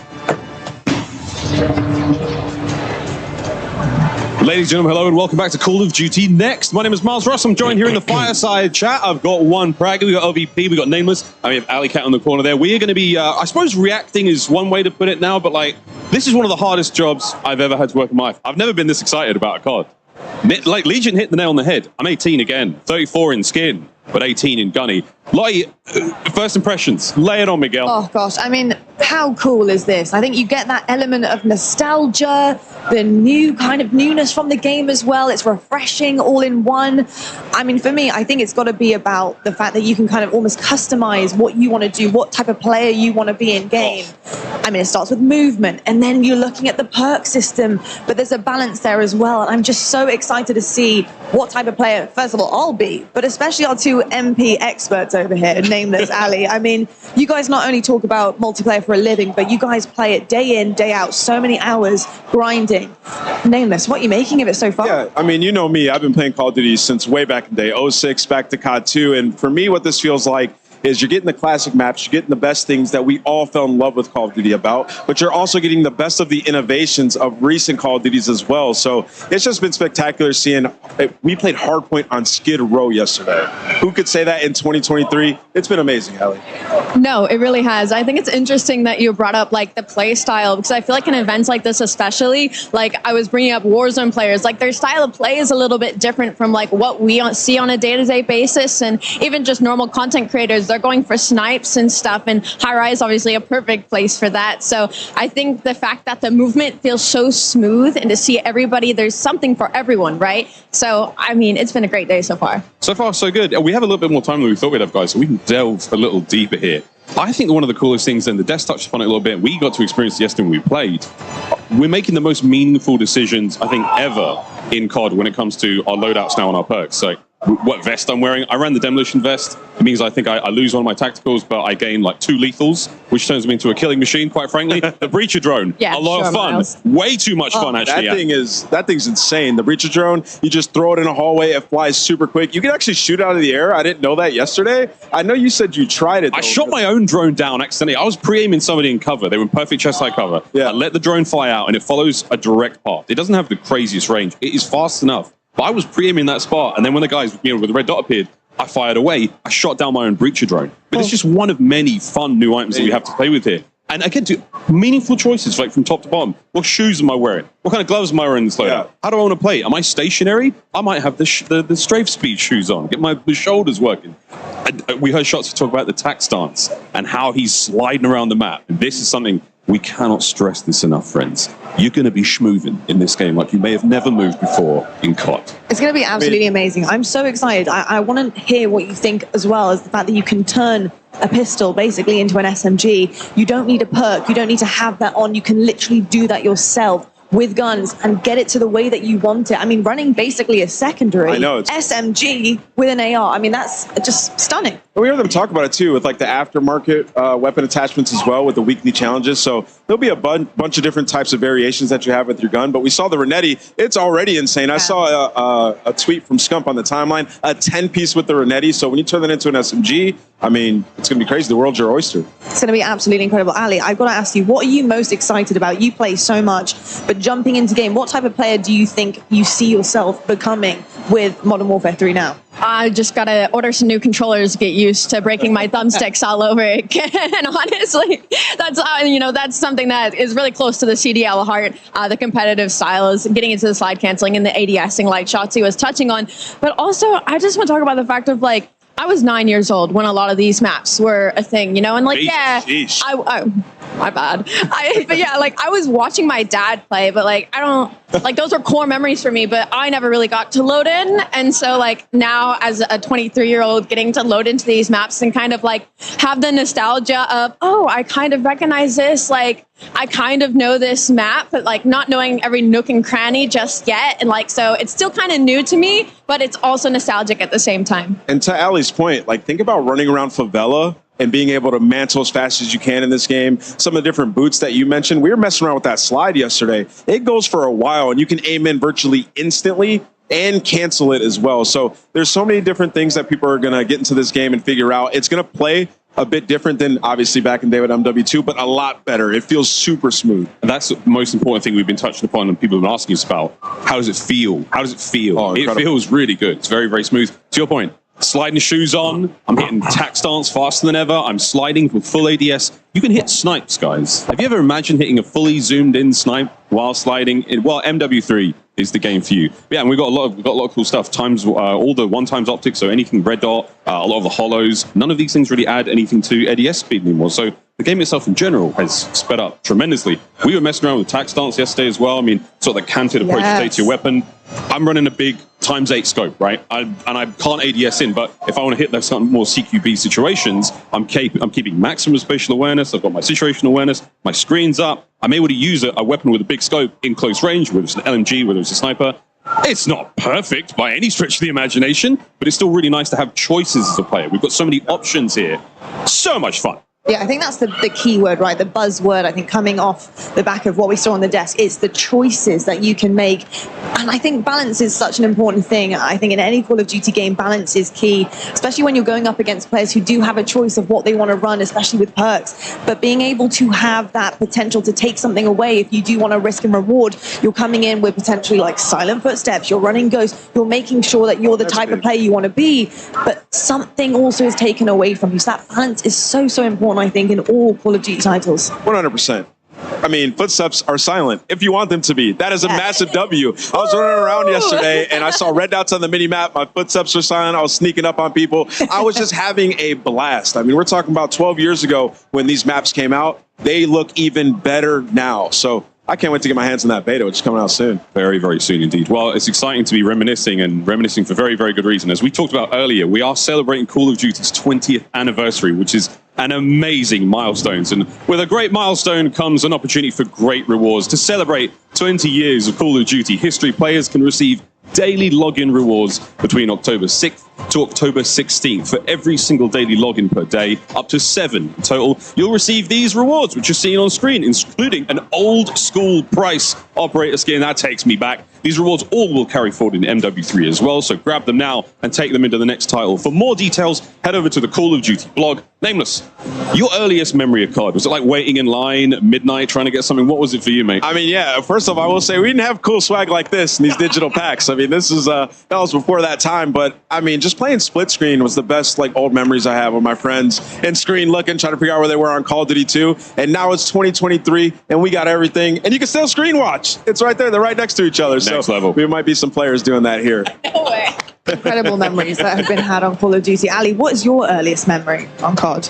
Well, I know I talked about playing with my dad, but I think one of the more core memories, which I can't wait to break down the new and exciting stuff in that game mode coming later, has to be with zombies. When I was in middle school, I'd go over to my friend Anastasia's house, and we'd go in our basement, we'd turn off all of the lights, and then we'd load up split-screen zombies on her big TV on the couch, and just all night on her Xbox just sitting there playing zombies on town survival, going as far as we could, training them around the lava pit in the center. So that's definitely like a cool memory for me. I love to hear that. We're going to be sharing lots more stories on these couches, I am sure, as we get through the rest of today. But we also wanted to remind everyone again that early access to the multiplayer beta kicks off tomorrow for PlayStation players and next week for Xbox and PC players. You saw a ton of great multiplayer content today. Play that and more over the next week. Check out the Call of Duty blog for more details. I personally can't wait to see everybody get in the mix. Oh, don't worry. In addition to open beta, early access, all those PlayStation players out there, be sure to pre-order on PlayStation Store to get an exclusive look at the Lockpick Operator Pack at MW3's launch. Wednesday's big question is, Again, this is not fair. that's another one that we saw on the desk. And I mean, there's so much to break down here. All of the teams Just are going because through they have every single detail. But PlayStation. Ali, what did you make of it? She's freaking cool. Like, I know Stephanie talked about how she insta-locks You her get every the single new time that skin she's loading up into a because you game. have And a I might have to follow suit. Like, we might have to battle it out for who gets to be Why? a lockpick in game because she is cool. Why? I'm down with the blue camo as well. Very excited to see all the crazy skins. We've got a tease of some of those skins in the game already. The trailers, you name it, it's all happening. But Lockpick available for you PlayStation players. Hit that pre-order. We've had quite a deep dive on MW3's multiplayer mode so far, and over the past couple of months, I mean, I suppose that was the best way to put it. We've had some teasers, we've had some insights, we've had a few leaks of the return of Makarov and what that means to Modern Warfare 3's campaign. All that in store very, very soon. But now, though, friends, it's time for something quite different. Straight from our friends at Treyarch, here is a look at Modern Warfare Zombies. Let's see. I'm sure I will play a lot.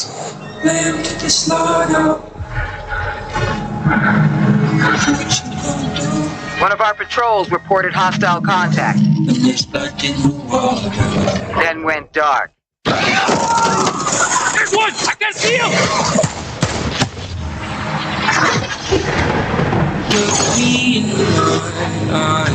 Infill into a low-threat zone.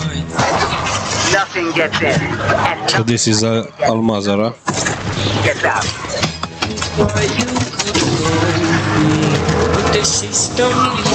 If you listen real closely, doesn't not catch your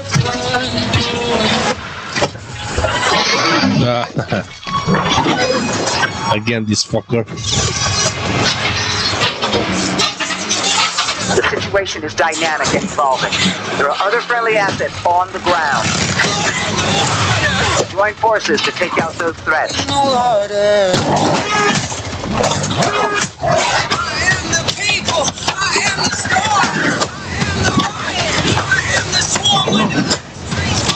Friendly squad in the AO. Moving in to assist. Strike team, you have execute authority. Proceed to the high threat zone.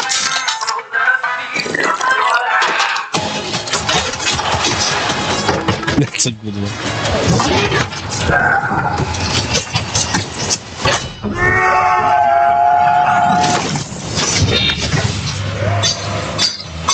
Monkey. Monsters are real. Here they come!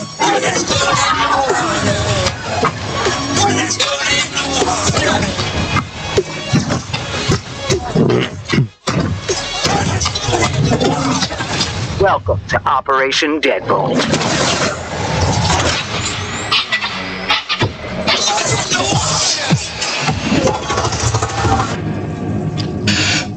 Hell yeah. You just got a sneak peek at the end of that trailer of the Soul Harvester weapon blueprint. More on that in just a bit. But now, let's welcome some very special guests from Treyarch, because you got Kevin Drew as well as Miles Leslie. Kevin is the Associate Director of Design and Miles is the Associate Creative Director. Welcome to the both of y'all, and it is so exciting to talk about some zombies. Fired up to be here. Yes, let's It talk looks zombies. awesome in here. We just swapped over to a little undead purple in the back. When I think of the undead, I think of the purple. ambiance. Yeah, I mean, there's something about purple and zombies that just, it really does something for me. But guys, earlier this week, we held an event at Treyarch. We were able to bring a couple of different groups of creators who are here today at Call of Duty Next into Treyarch. First time you guys have had folks in the studio in a long time. It was super exciting. I want to talk a little bit about the event and some of the awesome reactions we got to see in the room from these guys. Yeah, no, it was a great experience bringing in those people. zombies is traditionally something that is a mode based on exploration, discovery, but we felt like there's so much new here. We really wanted to get a group in there and play it, get hands-on, get impressions, get feedback, and we just had a really great time playing with them. You're getting to see a couple of the reactions in the room there. They got to see some footage. They got some playtime. You guys answered about some questions. Yeah, the playtest though was absolutely fantastic. There were so many awesome moments. It just felt right getting them into play. Well, I was going to ask, like, as having been in the lab, making this for so long, right, and then getting people to see it. And what you guys said before, I remember you guys mentioning that it's not a thing you do often, bringing people into the studio. So that must have been a very, almost revealing experience for you guys, right? It felt very good getting outside people besides us playing it. Yeah, like, so you're like, oh, wait a minute, this game is good. Hey, this is super fun. So it's like, we were right. Yeah, we did it. Guys, one of the most popular questions I noticed, ripe amongst the crowd of creators that was there, Easter eggs. We know them, we love them, we want them in zombies. What, if anything, can you tell us? Give us a little taste. I mean, a little tidbit, a little morsel. A little something. We can't give them all. Well, then what should we expect? So if you were paying attention to that trailer you just saw for the first time, maybe at the end, if you go back and scrub it, you might see something that you'll see that's kind of big. Now, I don't want to give it all away. There's a lot to discover in this open world zombies. Oh yeah, and I think that is going to lead perfectly to my question, which is, with so much that needs to be unpacked here, I guess, what I'm curious about is, what are the key things that you want the community to know about this iteration of zombies? The differences potentially from, the previous game till this one, because you guys are having some fun with it out there. Absolutely. I mean, it's a mode based on experimentation, and we're really doing that here. This is taking our gameplay, our classic zombies gameplay and mechanics, and putting them on the big map and all of the experiences that offers with vehicles and the vast space and the higher player count.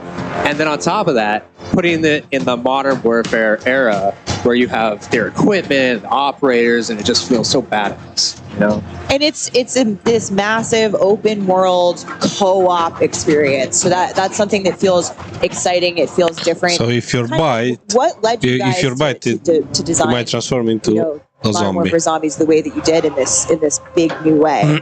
So we just saw an opportunity with the big map to have the biggest PvE experience we've ever had in the franchise. So Which in is the saying past, something. we had pure PvE. Yes, pure PvE, no PvP. You're safe here, and there's we usually have four players. Kind of. Safe is relative. Zombies at the end of the day.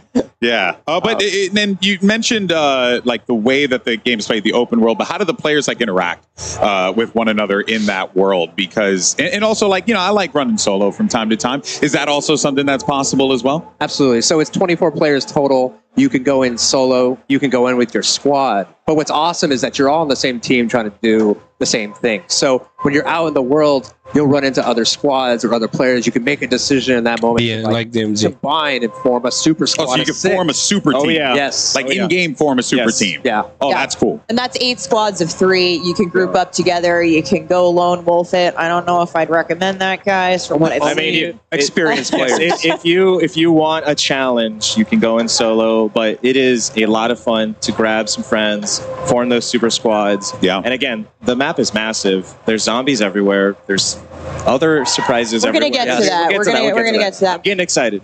And so a couple weeks ago, we saw the very first look at Modern Warfare Zombies in the cinematic that we released, which really sets the stage for the narrative of Modern Warfare Zombies, in that we see Soap, we see Laswell, and more importantly, we saw someone who I didn't think we were going to see again. That's right. Miles, can you take us through what's going on? What's going on here? What's going on? 100%. Yeah, 100%. So, that opportunity that Kevin talked about is there's a few questions when people saw that cinematic. And if you hadn't, go and watch it. It's awesome.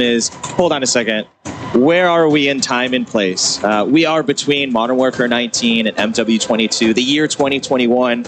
And that's really important to the story because in true Treyarch Zombies fashion, we are always jumping eras, jumping moments, and really touching different timelines in interesting ways. I can't go into all of it, but there's a reason for that. Now, the next question which you're hinting to is, why is Zakayev alive? I saw him die, but did you? Did you really? I saw him get shot. I saw him fall down a missile silo. You saw him fall. There was blood. But in true sort of story fashion, if there's no body, he's not dead. Now, Task Force 141 went back to that silo. There was water at the bottom. It had been drained. Lots of blood. And Zakhaev was gone. Now, officially declared deceased. But then whispers emerged that he's still alive. And now, of course, in true sort of villain fashion, he starts to hear whispers himself as he's recovering from falling down that silo, which he did. Yeah, that hurts. That hurts a little bit. Yep. Is about this new thing called Ethereum. And he wants to get it. And that really sets the stage. All of that, by the way, is day one getting in the door like you saw in the cinematic, which is that's the start of the story. And players are going to experience this story just in really interesting ways. So it's a flashback. It's canon. We've got worlds colliding with Cold War, with Modern Warfare. We'll talk a little bit more about that later. But the story really progresses in a new and interesting way. Let's take a look at how these come to life in the intro mission. Yes, yes.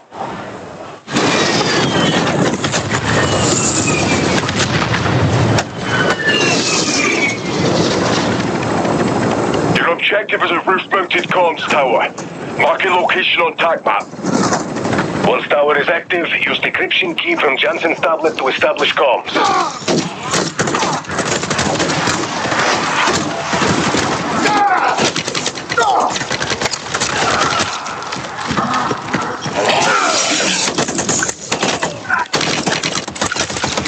Changing max!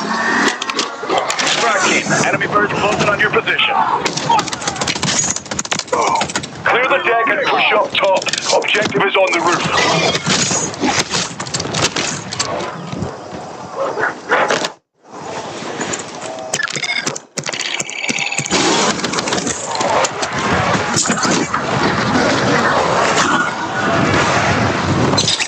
Oh, you got here quicker than expected. I still need a minute or two. I'm in the middle of erasing my research from the Terminus database. Protect Dr. Jansen. We need her alive. Target down. Zakhaev will unleash this hell everywhere from New York to Joburg if we can't stop him here. Clear and hold that LZ strike team. Multiple enemies on approach. Weapons free on all threats.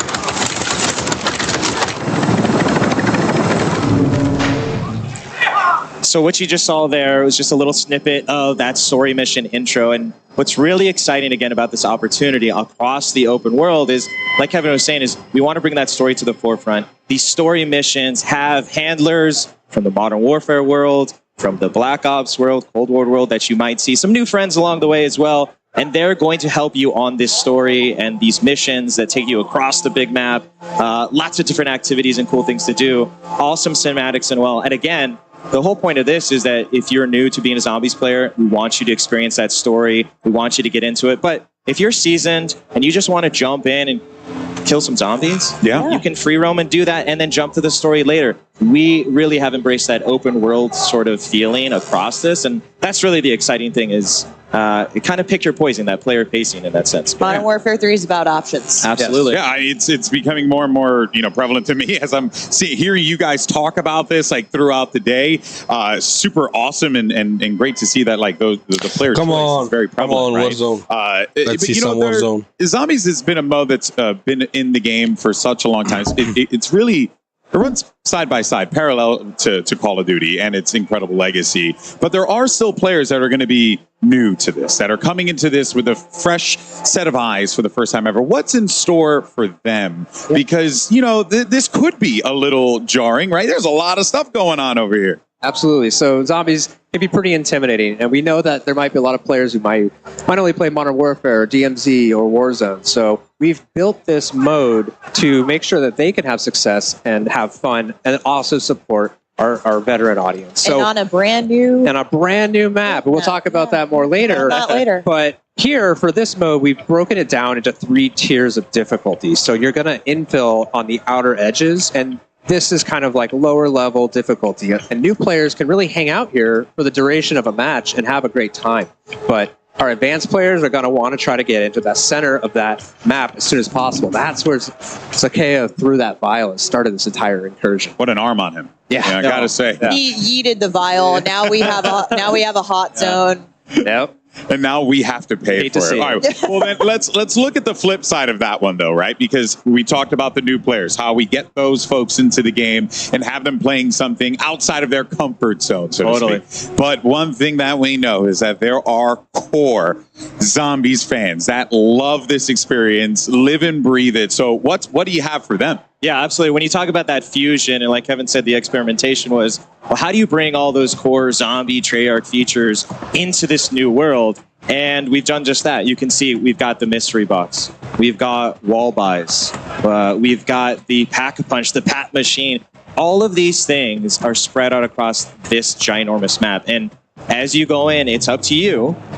Where do you want to buy them? How do you want to accumulate your arsenal and your loadout? How do you want to tackle this world? But those zombies features are super key to making this feel fresh and really an evolution of that sort of open world feel as you get more powerful. And again, it's fused with the Modern Warfare DMZ feeling as well as buy stations as well. Using the score streaks. Features that you recognize if from experiences in other modes. 100%, which you may not have had in other zombies. So that's where you really, if we've married them together in interesting ways. But it's awesome. The most important core feature, of course. It's a sweet new feature, folks. What? It's our cereal. Zombie cereal. You can't find this in the map. I wish you could. Yeah. It's actually delicious, though. Yeah, it's here at Call of Duty Next. It has some awesome features. It's got a UV light. It's outrageous. I may or may not have taken a box of those. I've stolen this. I mean, this a crate. I'm not talking about a single box. I'm talking about a single crate. Oh, wow. What came off the truck? You know? Wow. And shout out to Off Limits Cereal for making this with the box bespoke for Modern Warfare 3 Zombies. And it's a woman-owned business, which is dope. Awesome. And it goes in the dark. Bang. Yeah. So I would be remiss to not hit on one of the really core features for our Zombies players. And that's the Wonder Weapon, guys. Yes. I need to know. Yeah, so of course we have a Wonder Weapon, and it has been custom made again for this open world experience. It is the Scorcher. Oh my word. I'm going to let you just look at it for a second. That first raise. Yes. That thing is huge. It's absolutely amazing. So the Scorcher, again, is built for demolishing the highest density of zombies you've ever seen. The hordes. Oh, yes. We're going to melt hordes. Absolutely. And then on top of that, it's got an alt fire that launches you into the air so that you can use it to engage. If you want to jump into a horde, if you want to get away from the horde of zombies, if you want to jump on a building or over a building, like it's really. Wait, so you can like rocket jump with it? Yeah, absolutely. It's once you get into like basically the flow state of using it and it's in your arsenal. There's no limit. Chef's kiss. Okay, Chef's kiss. Chef's Wonder kiss, Weapon. you're like, I'm Scorcher. Yeah, it's absolutely fantastic. Part of what Big Zombie is so special, especially with this new open world field, is the replayability. Is this? It's not a one and done game mode. So how is Modern Warfare 3 Zombies gonna push that forward and take the next step in terms of what keeps players coming back for more every time? Yeah, so this is a really kind of replayable mode. It's an extraction exfil mode, right? So you're trying to get deeper and deeper into the map, and at first you're not going to be that successful. You're going to have to play a lot over and over, gain mastery, try to take things out, make sure you successfully exfil so you can come back in the next time hit the ground running with the right stuff. Yeah. And when you talked to me, we mentioned it before, we saw Zakayev yeet the vial in the cinematic. That has created the incursion zone, that super hot area we saw a little bit of on the TAC map. Can you talk to me about how the storm will play into the map, what that vial did, and what the gameplay repercussions are going to be for the player there? Yeah, so this thing is in the map, and it's the source. It's spreading the dark aether, so it will always be there in the map. It's going to dictate this time limit. At 45 minutes, it's going to start growing and completely consuming the map, and that's where you need to get out. Yeah. Had a lot of zombies. And it gets really intense. So it's a total 1 hour session limit. Yeah. 1 hour session. Again, those 24 players. It goes back to getting in, again, player pacing. You want to stay on the outer edges. Awesome. You want to challenge yourself, go into medium and high threat. But the Aether Storm waits for no one. And it will come, and it will make the zombies harder. Yeah. And that's part of the challenge and fun is, are we going into the storm to cleanse it? Yeah. Are we avoiding it? What are we going to find Are we getting in the there? hell out of Dodge? What's the exfil plan? What are we doing here? What are we doing here? Is really where you get into a lot of fun. And really, too, when you think about that heat map for zombies, part of that is going to be gearing up. You said you're spending, a lot of players will be spending a lot of time on the outer edges of the map or in the yellow. gearing up, getting that loot, collecting the right things that we need to have a successful infill. But one of the most exciting things about that is how weapons will carry over from match to match. Yeah, so if you're familiar with DMZ, we have contraband weapons, so everything you're finding in the match you can take out and bring it with you. Item persistence. Yes, Yeah. we have insurance slots, but we've really taken that to the next level with all the zombies upgrades. So, in the past, you've had to do all that just in-game, and you lose it. Now, all of those things have been formed into a consumable version called Acquisition. So things like Pack-a-Punch, weapon rarity, ammo mods, wonder weapons. Yeah. All of those things you can find in the match, and you can decide to use them then, or you can take them out and just start the next match, load up, Pack-a-Punch, drink 4 perks immediately, and now you're good to go. Like, you're going all the way into the high throw. Straight into the red zone, juiced up on perks, right? Yeah. Quite a difference, right? But what was the, I guess, like inspiration? Was it just, hey, let's just try something creative, different, fun, do what Zombies has always done and push the bar? Yeah, it's just like introducing this different kind of pressure with the time limit, but then now giving players this additional ability to bring things in is huge. Yeah, it's part of that. How do you use new players and seasons players, right? It kind of relates to rounds. If you're familiar from that, is like when you get into the higher zones and you have more of that arsenal, that's for those seasons players. They're going to feel it and they're going to want that challenge. Well, you know what? There's a big challenge there, so you better be loaded up on a bunch of stuff coming in to really succeed. All right, we're getting into the lightning round here. Finally, Miles, I asked you before. You said that Zombies is all about discovery, and it is. We know those secrets, those Easter eggs are out there lurking in the world. But of all the secrets, again, I'm going to pressure you. You're going back to the well here, Steph. What can you tell us? What should we be looking out for? I can't get into all of the secrets. I want to, but the team would kill me. There's a lot in there. But we want people to find them. We do want them to find them, but we have, again, taken advantage of this map. There's a lot there on day one for Discover. We love watching the community find these things. That is part of the fun. So we don't want to spoil any of it, but there's a lot in there, and we're already planning some fun stuff to come later as well. Well, look, more coming. You're not getting it out of us. You know what? Steph might be trying to dig deep. I will never do that. Ever in a million years. But what can you guys tell me about the monsters? What do you tell us about all the monsters that we have coming up here? Because there seems like there's some wild ones that are going to be available for players to fight against. We have a full gambit. It starts with just our zombies. We have more zombies than we've ever seen before in one space. They completely fill up this map. Anywhere you go, there's going to be danger. But then we have all of our other awesome enemies. So Hellhound, our Mimic, who can disguise himself as a cache in the map, so you have to be careful. The Disciple, he buffs. That was me this morning. Just waking up. Free coffee. Buffing zombies and life draining the Mangler with his cannon and ranged attacks. So just all sorts of threats. But the Mega Abomination, he's about 3 times bigger than we last saw him. Yeah, because he needed to be bigger. Yeah, he's now grown some crawlers under his stomach. Oh, and fun. The dingle dangles. He can't fit in buildings anymore. He's so big. So he needs those guys to go inside. But this is when you talk about like that opportunity of open world is, okay, you think you're going to be safe. I'm going to run inside. No, absolutely not. The Abomination will send in these little creatures and they will try to explode and flush you out. So really, it's, do you want to die by the lasers outside or do you want to die by these zombie explosions? Again, it's up to you. Your choice. It's your choice. Choose your own adventure. That's right. But perhaps more terrifying than monsters even for the first time. There are humans in Zombies as well. The real enemies all along. So this enemy PMC group is in the world. That's another, again, important to the story when you go back to Sakayev and this Terminus Outcomes PMC group. They're his muscle that he's hired. They found that Ethereum. They want more in true sort of bad guy fashion, and they are across the map. So for the first time, you're going to be able to, if you want, fight these AI. There's gameplay loop tied to them where there's a progression on that side, and you can run into them. You can avoid them if you want. If you just want to chill out and shoot zombies all day, that's great. You want to mix it, that's cool. Or the coolest thing is to take a horde of zombies, and Kevin loves to say it's like a hornet's nest, which it is you shoot a few, you get a big horde of them. They're upset.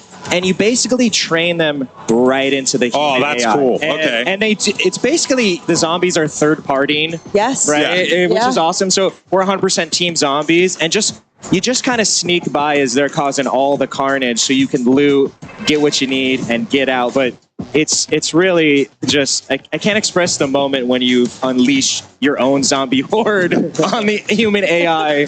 It's really satisfying. Awesome. I can't wait. Well, you guys saw it after the Zombies trailer earlier, but in a couple of minutes, Lottie is going to give you all the details on the Soul Harvester weapon blueprint. Stay tuned. That thing is absolutely absurd. It's 100% something that you're going to want to see in Zombies Day 1. But I have some other news. We got a little taste of that big map that you guys keep talking about. I am excited to announce that the big map you saw here teased in Modern Warfare Zombies was actually your very first look at the brand new map coming to Warzone. We're deep diving into Battle Royale coming next. Oh boy, it's going to be tuned. Awesome stuff. Firstly, Kevin Miles, I want to thank you guys so much for your time. Your passion is infectious. Your love for this is truly inspirational, and I'm excited to try it out. I wish we could stay and talk about it. Yes. I think we could draw your self-portrait. Kevin drew some lovely Zombies artwork today. I think we could talk about this all day. We'll be debuting later. It's going to be awesome. I'm sure everyone's so excited to jump into Zombies. Yeah, and thank you guys so much for sharing that love for this. And that, of course, wraps up our Modern Warfare Zombies portion of this show here. But next up, it's Warzone with live Warzone gameplay and new map details are going to be coming your way. But first, a quick word from our sponsors. Call of Duty Next, brought to you by HyperX, the official peripheral partner of Call of Duty. We're all gamers. TCL, play like a pro on the big screen with TCL Q-Class QLED TVs, up to 98 inches. Movement, the official timekeeper of Modern Warfare 3. Go to mvmt.com/COD to see the limited edition watch collab. Backbone, level up your play with Backbone and Call of Duty Warzone Mobile. And Lovesack. Lovesack Stealth Tech is a proud partner of Call of Duty Next, bringing unparalleled immersive surround sound to your at-home gaming experience.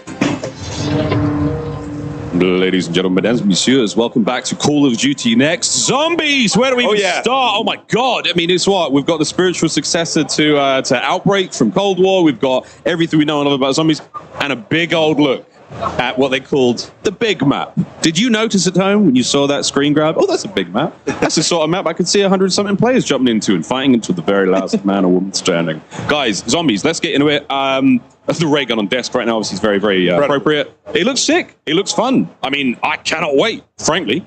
I think the big thing is that it's almost like a gateway for others who have never played Zombies before. It's Warzone type of style. You have also Ether, waves of Ether coming in that make your life a lot harder. As if Zombies wasn't hard enough. But just, there is something for everybody in this Zombies game. It's so fun. I actually, could see a couple of the pro players in the CDL reacting to Zombies and being like, hold on a second, are we going to play? Our good buddy Simp is already tweeting about it, saying Zombies look sick. It does look sick, Simp. You're absolutely right. But Ali, I mean, this is like, we're going to pull up as a squad. We're going to have our own whip. All of our skins are involved. We can enjoy the cinematic story moments, and then we can get absolutely into the action and play around with the zombies. Absolutely, Miles. I know that you're going to be on the outskirts for a hot minute. Don't worry. Don't worry. Slow. Yeah, don't worry. Me and Ant will take all of the really difficult hordes as we head towards the center. It kind of gives me, because I played a lot of Outbreak, so I am kind of curious as to, like, they talk about the 3 different levels. Like, how serious are we talking about the jump between those levels? You know what I'm saying? So I'm really excited to jump in. Well, what I found really interesting was the way that you can exfil with weapons and bring them back later on, right? Because we can have strategies like you can get all the perks, I'll get a crazy weapon, Ali gets another crazy weapon, and then we come back in and instantly go to the hot zone. So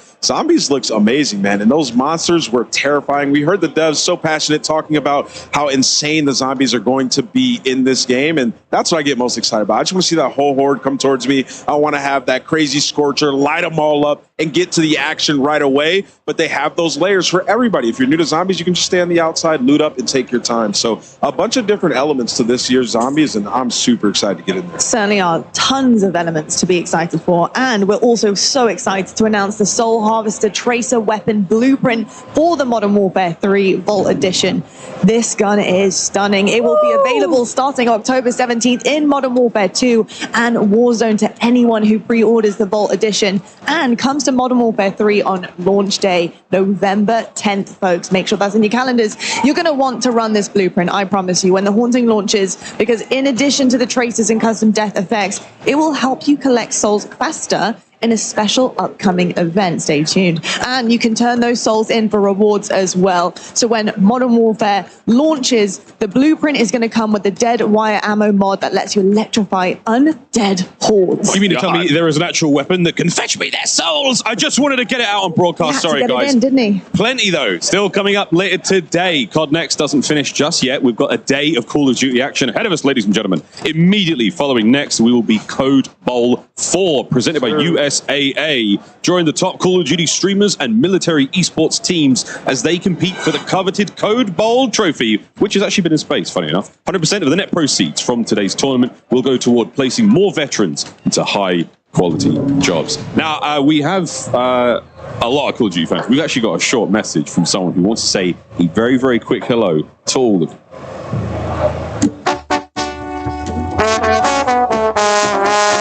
¿Qué rollo, plebada? Puro Modern Warfare 3 y pura WP. Se viene algo chingón. Who the hell is this? Peso Pluma, thank you very much. Thank you ever so much. I mean, pretty cool actually, isn't it? I love how many people are so interested, obviously, in Modern Warfare 3. I mean, who wouldn't be? And with a tease of something to come. Lloyd, what's that all about, mate? Well, I'll tell you what, right now, welcome to the TCL Power Hour. During this next hour, we will have our streamers try to complete a series of challenges while in the middle of Battle Royale. Now, there are 9 challenges, and with them come 9 opportunities for you, the viewer, to have a chance to win a 65-inch TCL TV. Now, look at these, okay? We need to talk quickly about how these potentially might go down. Did you catch a glimpse of any of those challenges? What are we thinking? Yeah. I instantly saw the one where you have to get, I think, like a double elimination with a drivable train. Oh, what? Yeah, wait. A drivable train? One more time so the people out there. You have to get a double elimination with a drivable What is that? Hold on. It's a train you can drive, guys. More on that later. But we did this last year. It's a lot of fun. So when our streamers are involved in that big old game of Warzone, we're going to be keeping an eye on these challenges. And if we do manage to complete that bingo card of Mania, you might have a chance to win television. Very exciting stuff. Yes, and during this next hour, to enter for a chance to win, you need to submit a tweet using the hashtags #CodNext and #TCLXCOD sweepstakes. For each challenge completed by our streamers during the TCL Power Hour, a winner will be randomly selected from all eligible entries received for a total of up to 9 winners, folks. We'll be keeping you guys updated on completed challenges as we see them come in, but we also do ask that you help us out as well. So take a screenshot of a challenge being completed and tweet them to #CodNext and #TCLXCOD sweepstakes. Well, with that, very, very excited. But with that, our time has come. We're now going to hear a quick word from our sponsors, and then it's back over to Golden Boy and Stephanie at the desk with a very, very special guest from Raven. And then it's time for Warzone. Don't go too far.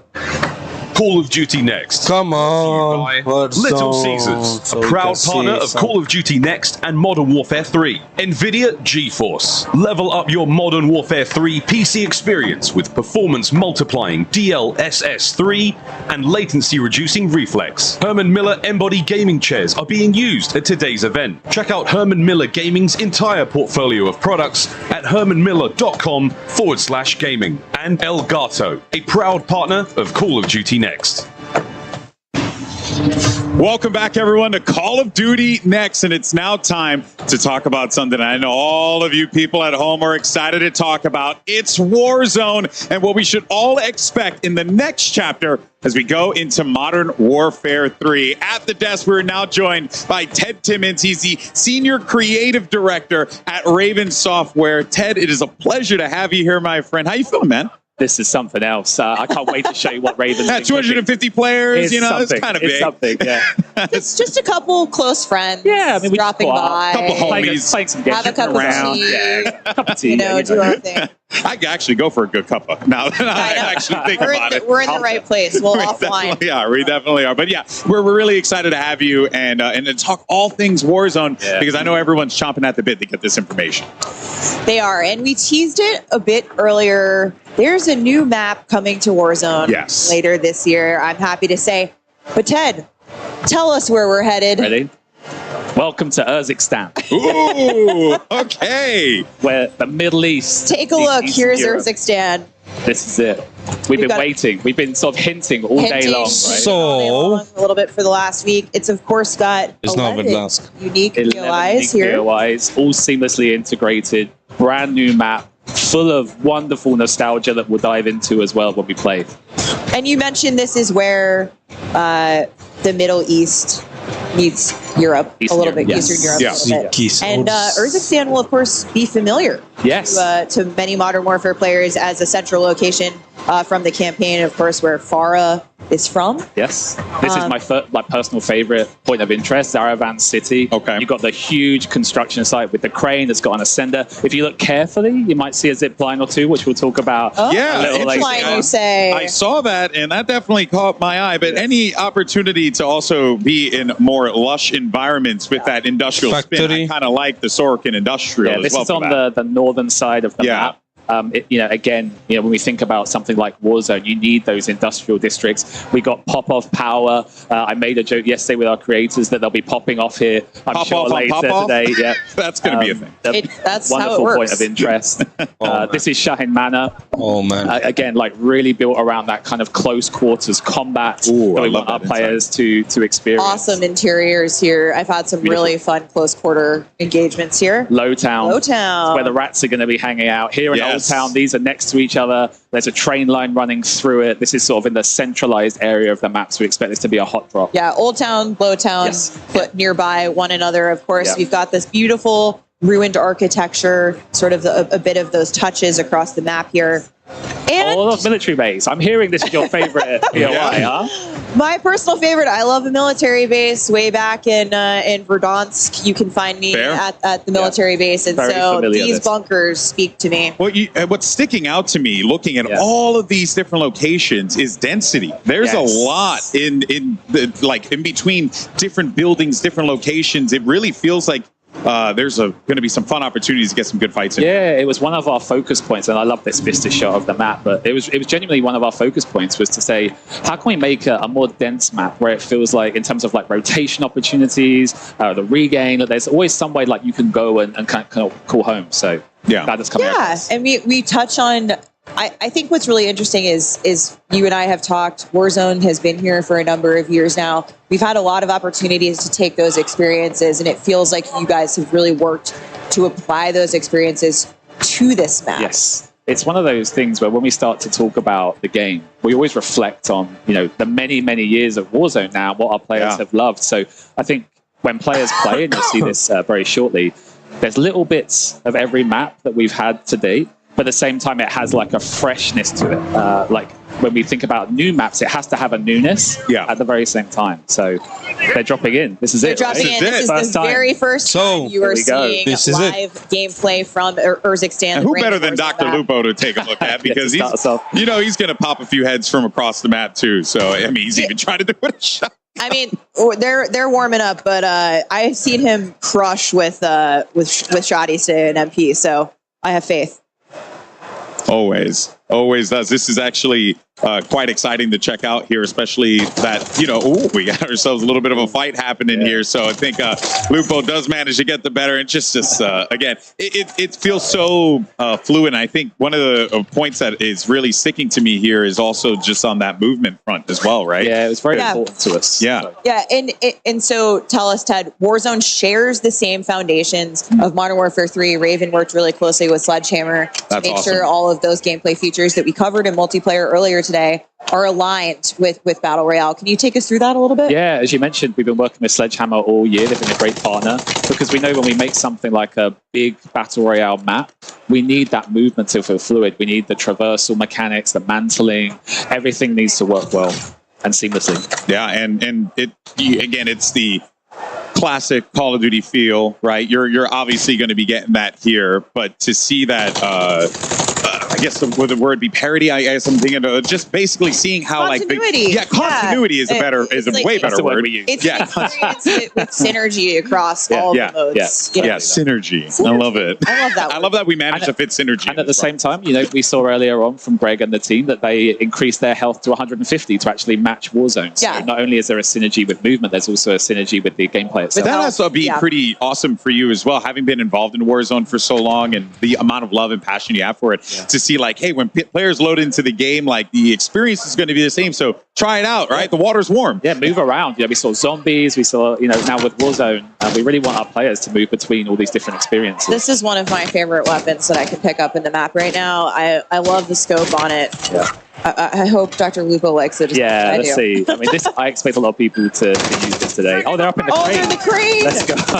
Okay, so Ted, the crane has a vertical ascender for you to get all the way up there. Oh, because it's such a good redeploy mechanic. You can literally use the map to redeploy. You can go up to the crane and jump off and go to wherever you need to go. So he's just equipped a Guardian. Yes. Guardian, we talked a little about in MP. I said I'd talk about it more in Battle Royale because I think this is something we're going to see a lot of today. This is a new kill streak. Can you tell us a little bit more about how it's going to play out? Yeah, I don't want to critique that gameplay there, but maybe, just maybe, if he put it down, that could have been the area of denial that he actually needed to win that encounter. So it's very much about if you're being pushed or if you want to defend an area, get that Guardian down to keep you safe effectively. Yeah, so again, it's not eliminating any players, but it's that stun effect that it's having on players. Look where he is now. Uh-oh, the Gulag. and is that a fully kitted out gun as well? So this one's not. This is actually just I think it's a normal layout. Okay, yeah.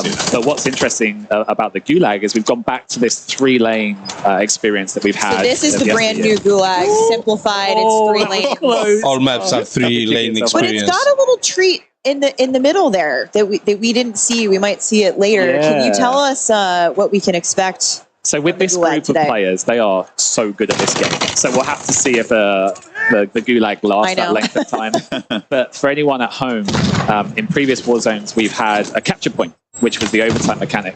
But this time around, it's an ascender, and a rope drops down from above, and you can ascend and get out. So it's kind of like, I'm a big pro wrestling guy, so it's kind of like escaping Hell in a Cell or something like that, right? That may have been some of the inspiration. Okay, I'm all about that, baby. That makes me very, very, very happy. But as we continue to see these players just like run around, they're being hunted currently, so we got a bounty up right now. Yeah. So what I love about the bounty that we've updated is when they complete the bounty, I should say if they complete the bounty, they'll actually get 1 UAV ping, which is a new mechanic that we've added for the bounty this time around. Okay. And so this was a bounty that you brought back from Warzone originally. I didn't see if it was the big game bounty or the normal bounty. I was talking about big game bounty. I that's a assumed good this segue. was big game bounty. Can you talk to us a little bit about that contract, which is new? Yeah, the big game bounty was a fan favorite going back to the 3rd year of Warzone. And it's something that this group in particular, like the really high skill player, I don't know why they love it because it effectively marks the highest killed player in the game, but it's great for content. It's got a great reward with the advanced UAV. So yeah, really happy. We want to be recognized for our hard work. Oh, 100%. I mean, I'm never going to get marked, so I'm cool. Like, I love the contract. I'm Same safe. here. I'm good. Safe. Yeah. I'm vibing, baby. It marks the player with the most kills. Most kills in the match, yeah. Oh, that's awesome. And if you complete it, you get that advanced UAV. Advanced UAV, yeah, super powerful, which is great for the end game. Yeah.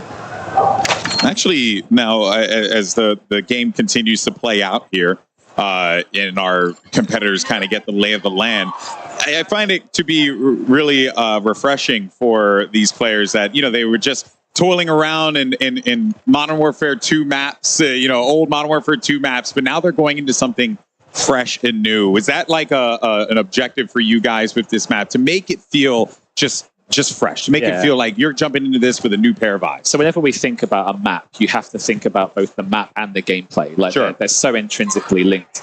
So hopefully a little bit later on, we'll see some of the gameplay that we kind of hinted at. I saw the team beforehand hinted at the drivable train. Haven't yet seen if a team landed on that. But that's the newness. It's the new map plus the new gameplay, and those things combined will yield today's experience that everyone's playing. Yeah, and also feels like a lot of quality of life features, right? And also some great gameplay features that have been introduced into this that I'm also looking forward to, because traversal, the big thing in BRs, you got to be able to rotate effectively. If not, you're gonna get wiped out to the circle. Seeing one right here, And actually. I see a zip line off in the distance. We're going to get a better look at them here. Better. This is the crane we were talking about earlier. Yeah. So that's the vertical. So you can go up. Yep. Okay. But for the first time, in You can addition to going up. Redeploy drones. As Oh, soon as the that's map cool. launches. We're bringing those across from Al Mazrah.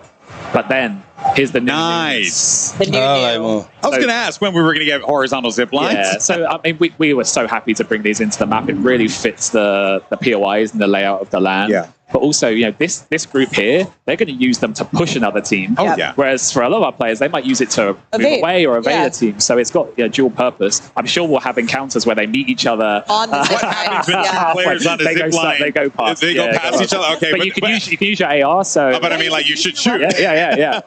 You could duel like an old British right. horse. You can do like 10 paces, turn around, zip, and then just go and try and see if you can take each other out. No, that is Also, really though, cool. especially over water, we saw them sort of between the higher buildings. We're going to have them across the water. I think in terms of getting across this map, can you tell us anything about this map in terms of size, sort of what to expect for folks at home who aren't going to maybe get a sense of it from everybody today? What we did was obviously we always look at like the latest map. So we look at Caldera and Al-Mazrah. So it's closer in size to Caldera, a little bit smaller than Slightly Al-Mazrah, smaller than Al-Mazrah. but it's more dense. So it should feel like in terms of land space and mass, it should still feel very familiar. And so when you say dense, we mean to less open spaces more between packed. Yeah. Points of interest, of course. And I'm even seeing it here. Like there are some wide open spots where snipers can have a great time, but there's so much like urban, dense environments. Yeah.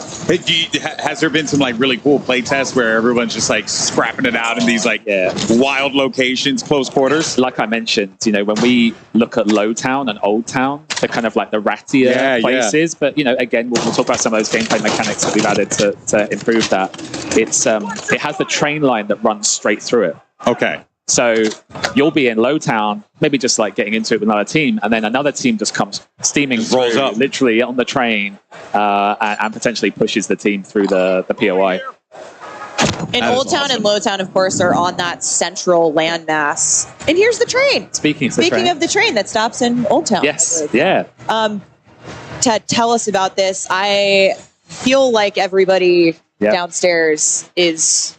They saw the all over handbrake this. yesterday and were like, wait, what? There's a handbrake on the caboose? So if anyone at home doesn't know, the rear carriage is called a caboose. We've got the UAV tower, the buy station. On the train. On the UAV train. and buy station on the train. And if you push the driver's carriage, you can go forward, backward, you can stop. But the nuance that these players will find out today is you're in the driver's carriage, you're driving, happy days, you're the conductor. But if a team jumps on the back and throws that handbrake, you're going to have to go and engage.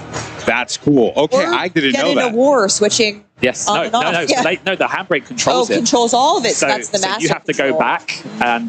So there's almost like a decision you have to make of like, well, do I want to put a body over there, have someone defend the handbrake, but then you might be running into a full squad. So there are going to be some decisions players are going to have to make with these with this train. Yeah, we had a great play test where I was on the train with a few others, and the train stopped, and we were like, hang on, we're here. We're all here. We're all here. So that can only mean one thing. Yeah. So it's a great like realization moment. Your detective work. Yes. You're literally doing a head count. How many people Say are present. We're seeing some super fluid movement here. We just saw them kind of parachute from building to building. They're on the move. I think they're getting to a buy station up here. Maybe pick up some gear. And Ted, which POI is this? They're just above Zaravan City, sort of in the lower Old Town area.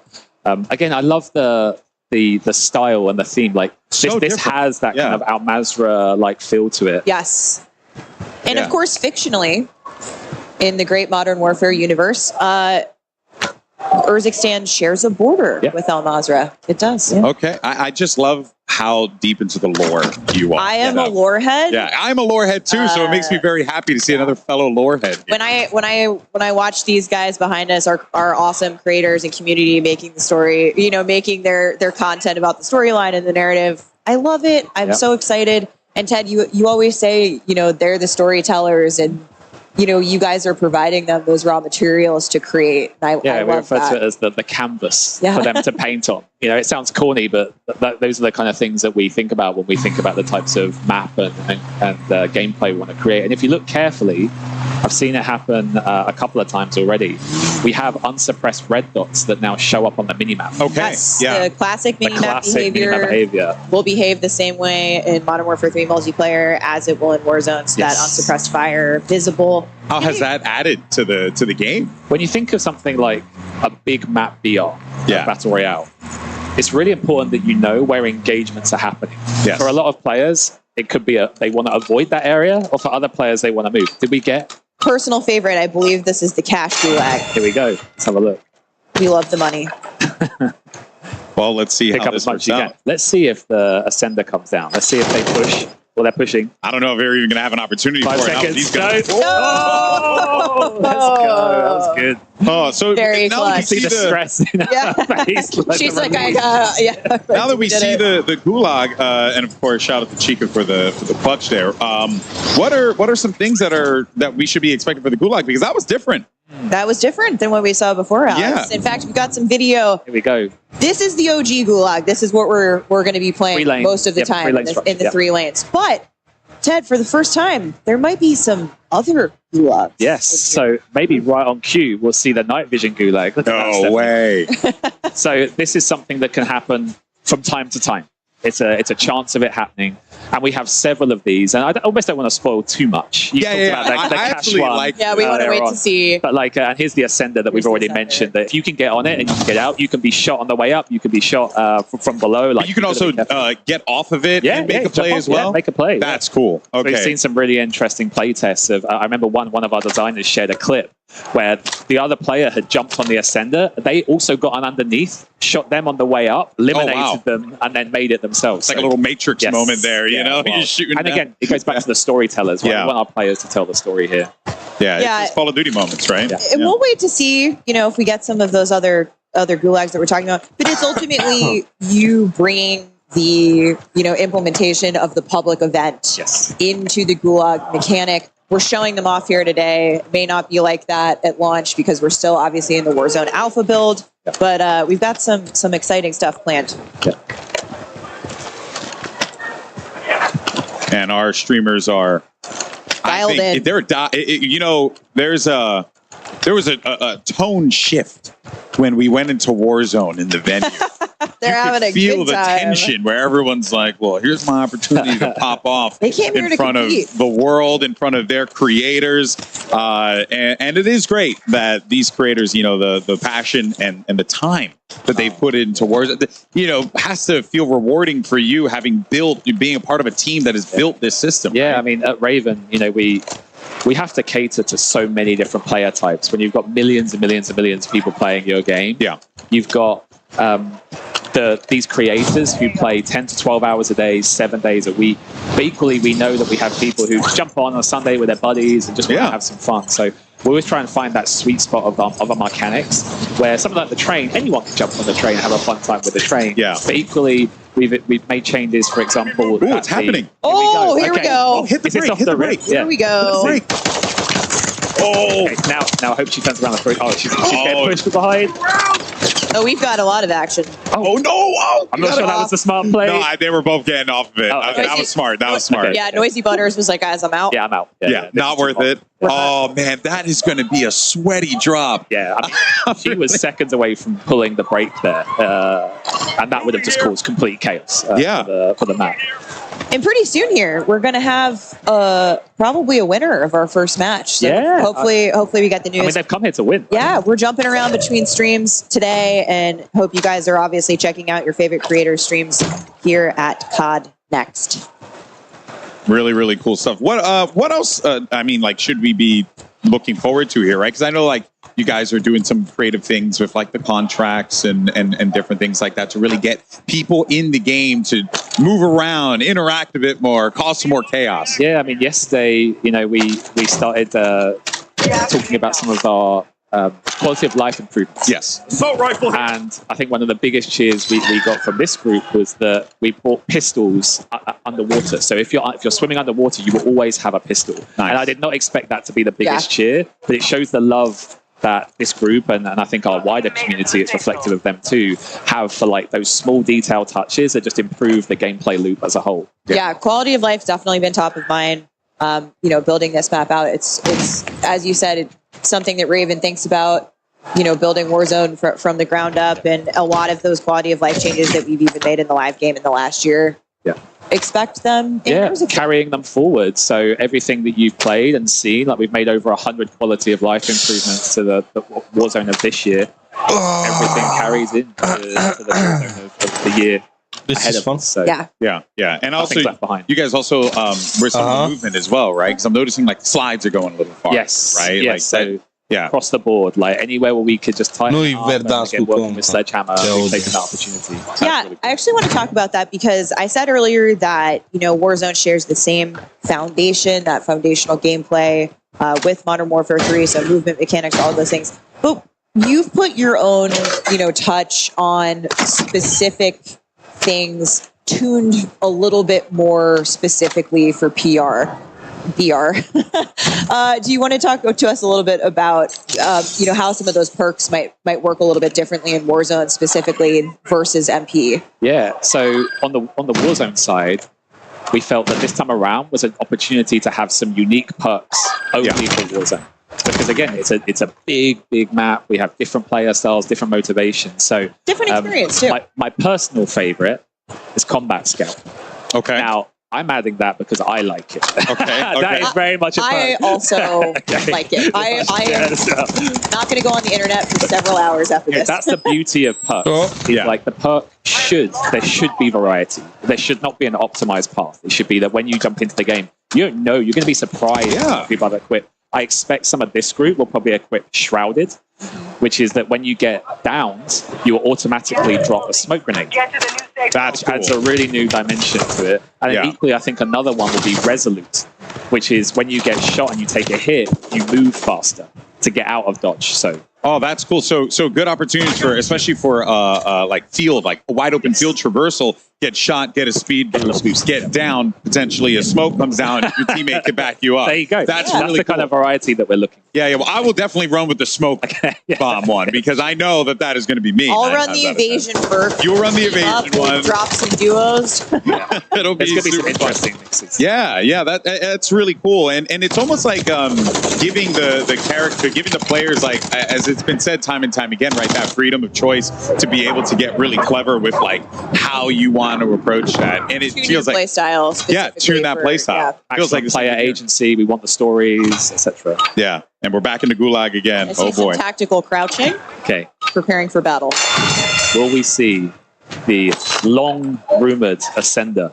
The mythical. It's going to be a myth by the end. No one's going to believe us that it is actually an Ascender. Got a Molotov out. Players are But too she's good. picking up that cash, so this is the cash gulag. But we're waiting to Here see we go. that. 1 second. The ropes come down. Grab it. Oh, she baited them. Oh, well played. Well played. Baited. Smart. Yeah, she baited them really good. There. I don't blame him. I would have done the same thing too. Just gone It was straight a for honey the pot. rope. It was Yeah, like, oh, honey. I'm going to grab some honey. But now she's got that cash, right? So she's got both of her. She's got one teammate down. She can go grab You can them buy them if back. they don't get it out of. I think she's if she trying doesn't to get go out of to the gulag. the... someone just actually did a buyback, so she's got to be careful. Yeah, here you go. There's the fight going Here on. we see maybe somebody. Yep, you can see the unsuppressed red dots on the mini-map as well. Oh, the other teammate's down. Oh, she's pushing. Here we go. This is ambitious because she's literally. I think. Does she have any help here? I don't think she does. They're both in the gulag. Yeah, the Gulag of life. Yeah. Big dive to get out of Can she there. make a run to that buy station? Yeah, Nikari doing the hard carry here. Butters is back. She's just redeployed. Yeah. Enemy soldier incoming. Very well played. That dive, I've been loving that we have the options of diving and sliding. You know, yes, you can do some really funny things with the dive. I love it. It's just ground loot. And in fact, maybe we can actually quickly talk about ground loot. Yeah. We've brought back weapon rarity. Okay. Yes, we will Because see colored loot. You just saw it right there. Like she picked up the blue AR. It's one of those things that when you think about the looting gameplay, you need to be able to quickly see like what's that weapon, what's this item, etc. So even from a custom loadout perspective, it's got that pink/magenta tooltip, that card that you can see. I think they ended up losing both of their teammates there. Hate to see it, but So Ted, what are some of the things that we can expect to kind of stay the same here? Like I see buy stations, redeployable buy stations. Are they coming back? Yes, they'll be there day one. We really see this as a continuation of the current Warzone, and then just leveled up, polished, all new movement, etc. on top. Got it. So something that a lot of people in this room care about, that we worked super hard on in current Warzone, and we think is awesome. is the good old Champions Quest. Oh, the Champions We've Quest. had some amazing moments in the last year since we introduced it, and it's been really fun for a lot of people. But we want to open that up a little bit. What can you maybe breadcrumb us a little bit for what to expect with where you might take us with Champions Quest in the future? So Champions Quest is something that we're going to be launching during the first season. So we don't want to reveal. Oh, she's on the horizontal zip line. I'll try and stay through. There's so much going on. I saw the train. I was like, I'm not going to train. I want to about the train again.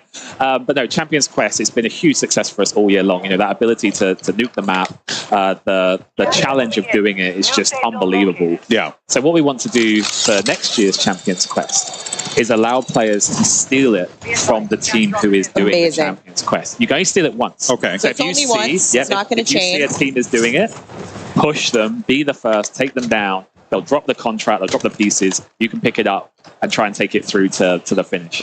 My goodness, I cannot wait. To be all right. And it gives people more options to get on something like Champions Quest. You know, they're not the only ones who get to enjoy it. Yeah. Ted and I are going to squad up. We're going to get our take them down. our first time CQ win. Or potentially lose it, you know? Yeah. Oh, okay, I'm sorry. I didn't mean to put that negativity out there. I'm so sorry. Well, let's actually go ahead and check in on our TCL Power Hour and see how many challenges have been completed thus far for the days. And remember, for each one completed, you have a chance to win a 65-inch TCL TV. All you got to do is enter that hashtag CODNext and hashtag TCLX COD sweepstakes. Once again, that's TCLX COD sweepstakes. For each challenge completed during the TCL Power Hour, a winner will be randomly selected from all eligible entries received for a total of up to 9 winners. And thus far, we have 3 of our items picked up here. So it looks like we saw. I didn't see which ones it was though. Was it the train? Did we get the train? I hope so. I hope we get it. Can we see the card again? Yeah. Actually, can we bring it up one more time? I just want to see what we have. Here we go. We got the contract. We did get a drivable train elimination. Yeah, we watched it. Oh yeah, that was that. Yeah, the pistol For some fight on reason, the in my head, I thought it was run someone over with the drivable train. I honestly did too. That would be legendary. If that happened and we don't know, I need to see the highlights. So Yes. I'll be busy later. That would be the first ever. It would Yeah. actually be kind of cool. But there you see it there. But for now, though, we're actually going to head on over to Miles, Lottie, and Nameless, as well as Alley Cat, for their thoughts on live gameplay for Warzone. What you got for us, guys? What you think? Choo-choo! All aboard the new train. That's what I'm looking for, friends. I was discussing with this with you guys prior to we got on camera. It was like, are we going to drop train, win the fight, pump the brakes, take the cash, buy our gear, all aboard, next stop? It's going to be an amazing experience. Like, we're going to be able to finish on train. We're going to be able to rotate using the train. Francis Borgia is going to be out there well excited with the camera on his face because of the train. It's a big day for COD. All right, audience, if you want the freest kill in the game, make sure you go to the train to find Miles. But I do want to say, I was hoping that it was going to be an actual like train, like you turn the train on and you run somebody over to get out that bingo card. But now I'm seeing EMD, the train track. So I'm guessing you throw the EMD, you can stop the whole train. So forget about the stop and the drive. I'm going to be sitting in a bush next to the train track. Like, all right, Miles, you want to rotate to another side of the map? Well, you got another thing coming. Oh, that my train, my precious train. I have to give it a cool name, but yeah, really, really fun. I mean, like we've seen change after change when it comes to Warzone over the years. This one sort of feels, again, like movement's back. Everyone's super excited about that. Guns look really fun. With the increase in health, fights feel a little longer. You know, That's the big thing, right? It's the quality of life, the presence that the game now has. And do you know what I've absolutely loved about Raven and the team up as well? Is the fact that they have not been afraid to bring things back, to bring things back that the community wants. And I think that is just incredible. They're listening and they care. And that is definitely coming across the screen. So for me, I think, things like the red dots that we're seeing on the map, unsuppressed fire. We're seeing also just small things like the blue plates that are also happening in the HUD. And it's minor things that make such a big difference to, I think, the community that grind Warzone. It is their life, it is their careers.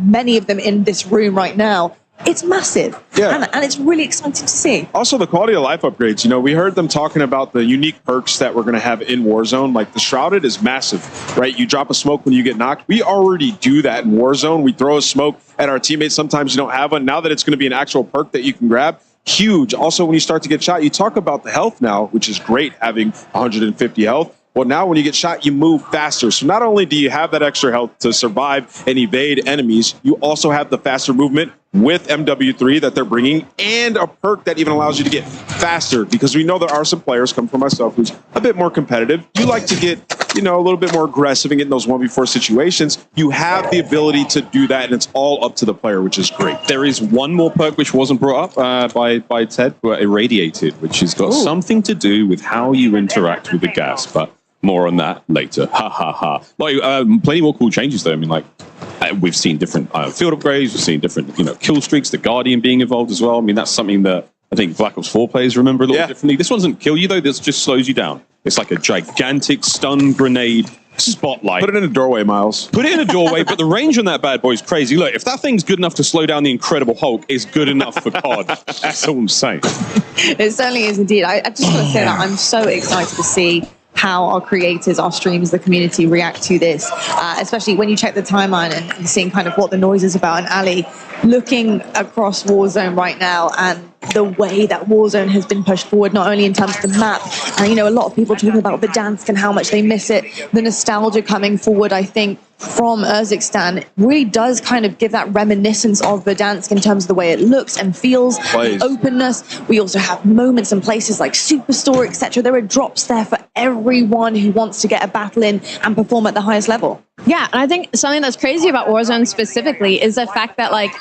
it's only been a couple of years it's been around, right? And I feel like it's continuously just getting better and small changes are being made for quality of life. And like you said, this does feel very reminiscent of Verdansk, but it has all the great changes like the guns, the blue guns on the ground. And we just saw a UI change, like the gas mask actually being on your face the entire time and you can see it on your screen. I will tell you right now, I'm somebody who has really bad object permanence. I would always forget that I'd have a gas mask. So now that it's actually on your vision as well, so it's a great reminder. Just really small things like that can really change a game. That's something that I think the community members have been asking for, the amount of times players enter gas or whatever. A few more really nice quality of life changes. No matter what your loadout is, you'll see on screen right now, if you're in the water, you have a pistol no matter what. Whatever your loadout is, whether it's 2 primary weapons, whether you've got a melee, whatever it may be, there is a pistol at the ready when you do go underwater. Same for all the ladders as well. So that element of gameplay, I know, dude, the first time I had a circle out in the ocean in Al Mazrah, I dropped like a 12 kill spree because no one could get close. I was running around with a gulag pistol and it really worked. That is not the case anymore. Awesome quality of life change, whether it's gas masks, whether it's pistols. We're really just starting to learn our way around this place, and Sledge and the crew at Raven, great job in bringing all that to life. And you know what? You talked about the gulag there. The gulag looks great. Oh my God. I'm a big fan of, I know everybody likes different gulags that we've had throughout the years, but I'm a big fan of let's just get into a gunfight. I see 2 walls in the middle. Let's just get into the gunfight and Better Man gets out of the gulag. And we also see that they have the rope, the Ascender, where you can just jump on the rope and get on out. A couple different strategies you could employ. Wait for the person to hop in the Ascender and just shoot him as he tries to escape. But yeah, man, Warzone this year, it looks phenomenal. It feels like the answer to the call of the community. Everybody's just been wanting faster movement, some of these new perks and being able to play it your own way. And I think a lot of the creators in here are having a blast getting into this new map. It's just really fun as well to see different variants of the gulag, whether it's night operation one where, you come in with an MVG, not that it's going to be that common. The idea that there's a cash gulag where there's money all over the place. I mean, yeah, I'm one of those players, I know a lot of my friends are, where you see it, you grab it, and that's going to encourage the loot. But there is a massive danger. We just saw one of our streamers leave the gulag with 6.5K. Your teammate's That's insane. You buy the teammate back. That's a game-changing moment. That changes the way Warzone plays. And we want a little bit of random. You don't want this to be that predictable. The one thing you do want to be predictable is how efficiently you can take down your opponents. Yes. And that's been so nice to see. Headshot indicators now, when you see you got a double X on the hit marker, you know you're dealing damage to a head. The limb damage has all been uniformed across the board. So you're going to get a much stronger and more, predictable feel of how my weapon performs, how my attachments perform with that weapon, and how I can employ that to the best of my ability and the best of the situation I'm in. Just really nice, man. The last thing you're going to be doing is guessing in a game like this. And I think, exactly, Miles, and I think something that may have went over a lot of people's heads when they were talking about it was the evasion in this version of Warzone is going to be way better than before. We talked about that perk, but also the horizontal zip lines. I mean, that's massive. They've had big upgrades to quality of life in terms of trying to get in fights and evade over the last years. Like we had the PRD where you can go up and redeploy yourself and fly away. I think all those things are going to be coming back, but now you also have the ability to hop in these horizontal zip lines that they've placed throughout the map. So, if you get into a fight that maybe is pretty far out of the circle, you can take your time, finish that fight, and then strategically use those zip lines to get back towards circles. So I think that's something it just piqued my interest in the way that I like to play the game. You're talking about evasion as well, and for me, going back to small things like the gas mask, you can now put the gas mask on, toggle it with tear gas. I mean, there's Changes a ways lot. to make sure that you can survive. The survivability is so big. No more wafting in front of the face. The gas mask will go on, and you are able to evade enemies and try and counter things that are coming away, because that's all that Warzone's about, right? It's being aggressive, but also countering pushes that are happening from left, right, and center. I think a big point is like the controlled chaos in Warzone. That was something that always really stood out to me, is like it's really chaotic. You don't know where the gas is going to be, where you land changes a lot of the time. The loot that's on the ground is, pretty different most of the time. It's very unpredictable in that sense, but there's those predictabilities of having a horizontal zip line now, like knowing about the rotations. It's those little small things that you can control. And something I really, really enjoy is the fact that I feel like obviously most people's goal early game is to get your loadout drop, right? But again, with the amount of loot, I feel like there's a lot more loot on the ground as we've been watching gameplay. But again, the gun quality of life, the attachments and stuff, maybe not try prioritizing the loadout so much as getting to a certain Let's join the stronghold guys or for a getting game. somewhere else on the map. I'm seeing Swag here with the MCR, and that's a single attachment on their weapon, and he's looking fantastic with that thing already. Ball plays. So,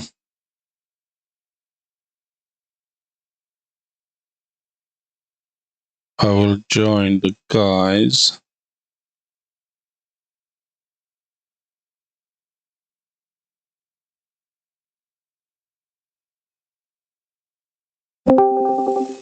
Hello. Hello. Hello. How are you? Well, just got my ass kicked. By who? Everybody.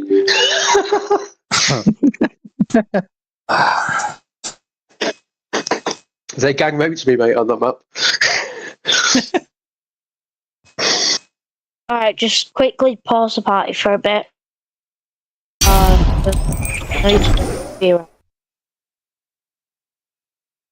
Inte? Yep, I'm on my way. Okay. Then we waiting. Just give me a second.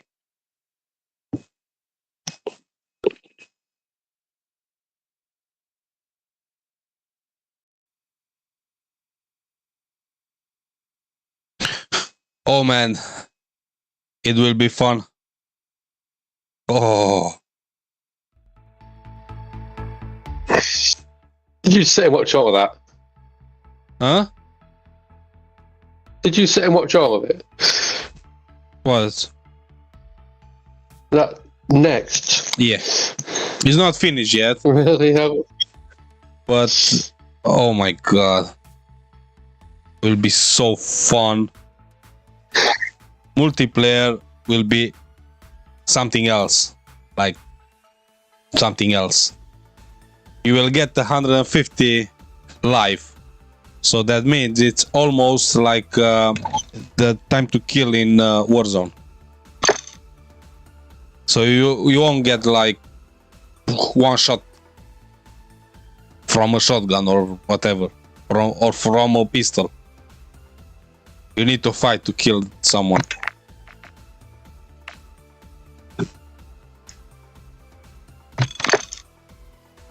You. And the zombies. Not out well November, is it? Huh? It's not out well November, is it? Yep. And zombies, man. Wow.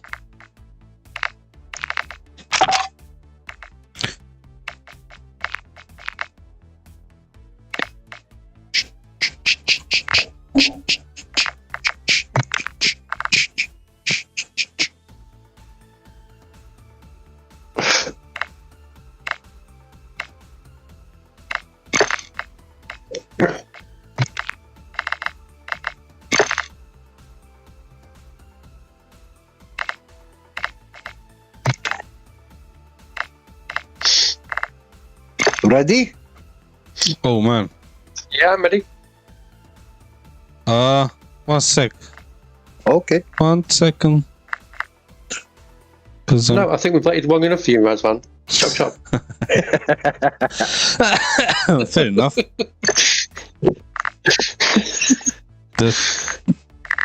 I'm back. I don't know which one you gave me bastards.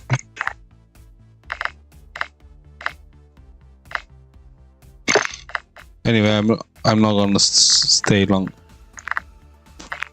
Yeah, started. They gave you that weapon? Yeah, but I can't find it. Look at the blueprints, not how? In bundles.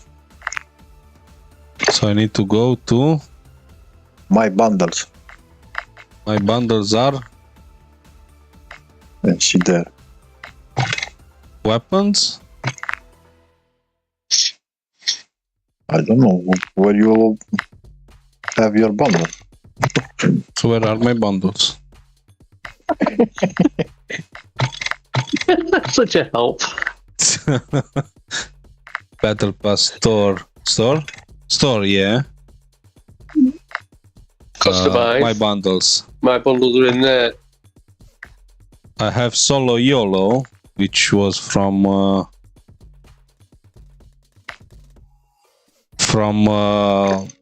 you call it?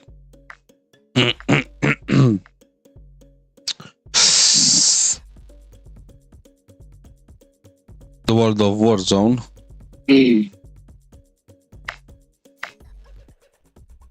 But that's it from now. I think it might take a while. So this one is Chimera, which is shit, yeah? No, Chimera. And I have Vinctus, a blueprint. So I'm gonna add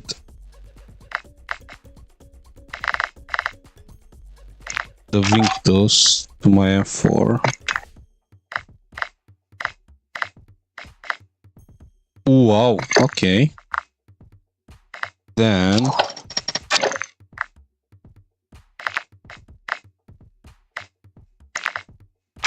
no, let's start. I will find them.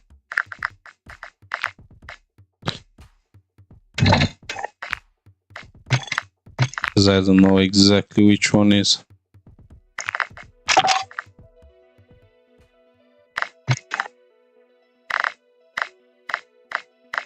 Maybe it's not in this game. Maybe it's the other.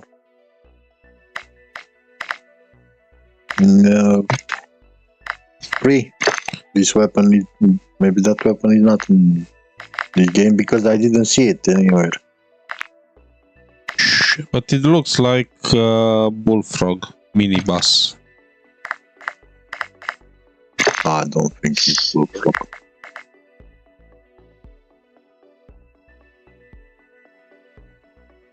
I will find out. Wait, what is it? What gun you looking for? The one which they gave me. Oh, perfect. Perfect. I have a sniper. Mini bat. It says it's in SMGs. But I don't have the blueprint there. What level is that gun?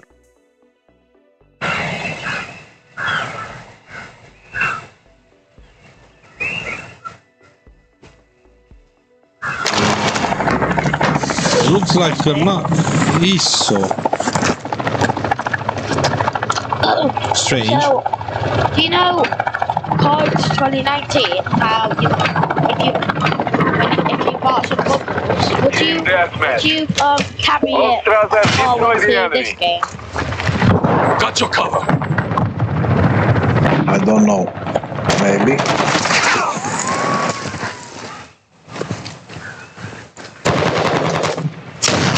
Oh shit. I'm taking fire.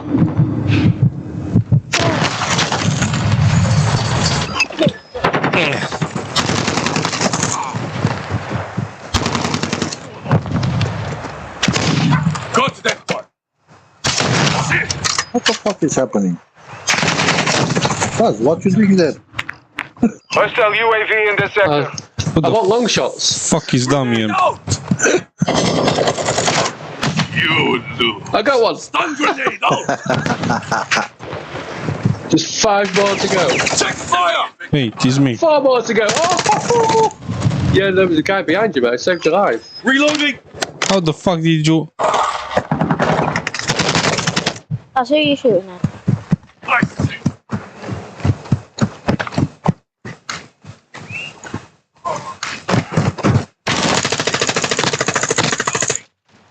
Oh, I got another one. Got one. See all my kills? I haven't even got one mate. UAV on station. Oh, behind.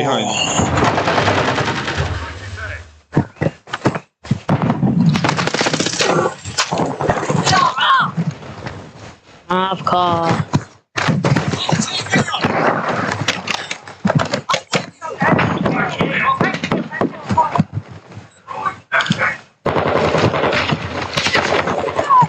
Yeah, I'm using. Is that guy on the middle? How the fuck, mate?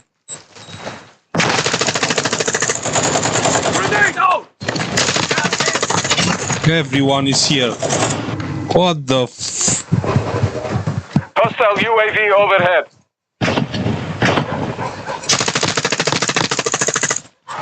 Possible threats here. Boom.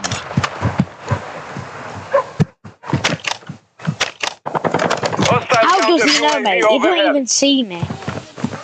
They have UAV. Hostile UAV active. You hear? Hostile UAV in the sector. Mate. I'm not sure that Damien's quite genuine. Yes, exactly. And the ghost is not activated. No.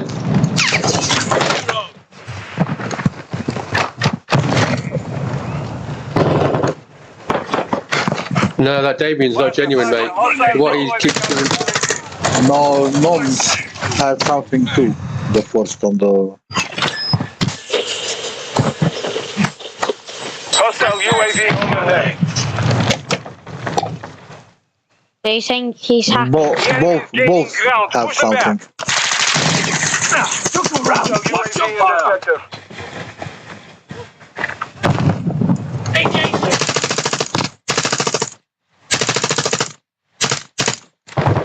Throwing a stun grenade. Yeah, no. What's that? Yeah, Hostile counter UAV is active. he was waiting for me. Changing mag. Yeah. He was waiting for me. Hostile vehicle. No. Covering your six. Again. Report player. Who is it? Yes. Mag. That Damien, definitely. No. He's not. He was waiting for me. That one's on ice.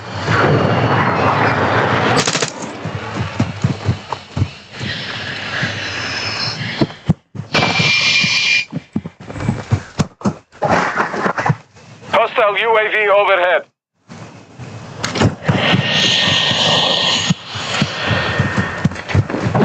Hostile advanced UAV deployed.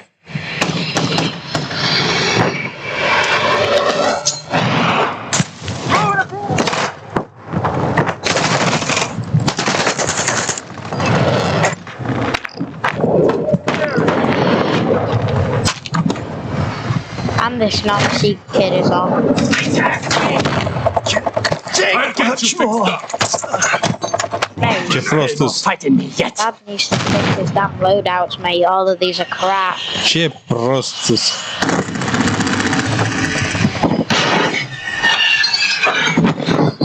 I feel like the person who just had the helicopters hacking too.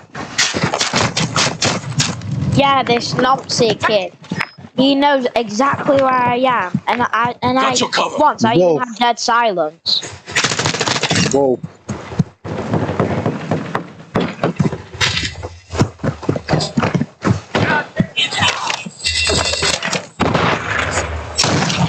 I already got my long shot. Oh, Just got my platinum, surely. That's 6.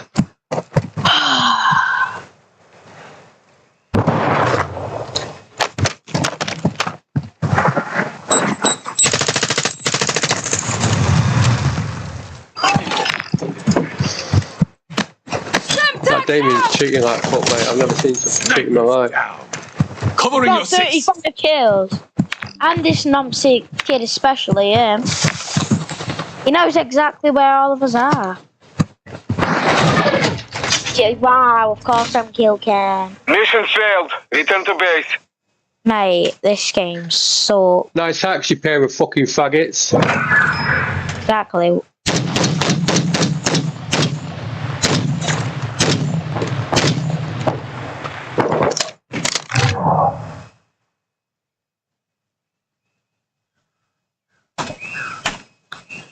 That was disgusting. 6 deaths. Those 36 kills. Mate, they say they have the greatest anti-cheat ever. Yeah, what level they are? 300 and something. this anti-cheat. Yeah, 350. I need one more long shot. You said you finished. I thought I had. It didn't come up though. I could have sworn I counted 6. I need to work on my math.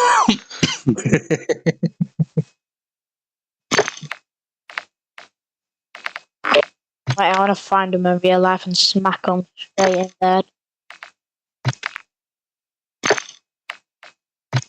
I don't know what I want though.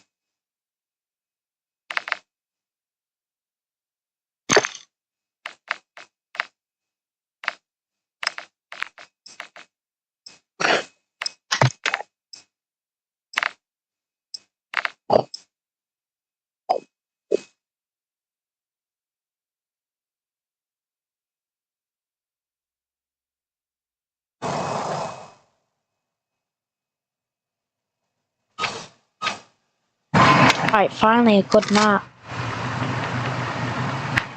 My opinion. Let's bring the shotgun in. Kill confirmed. Eliminate targets and secure their tags to win. On your 6. So they will rage quit.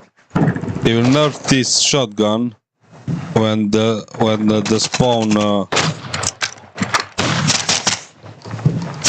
I really don't want them to. Shoot it down!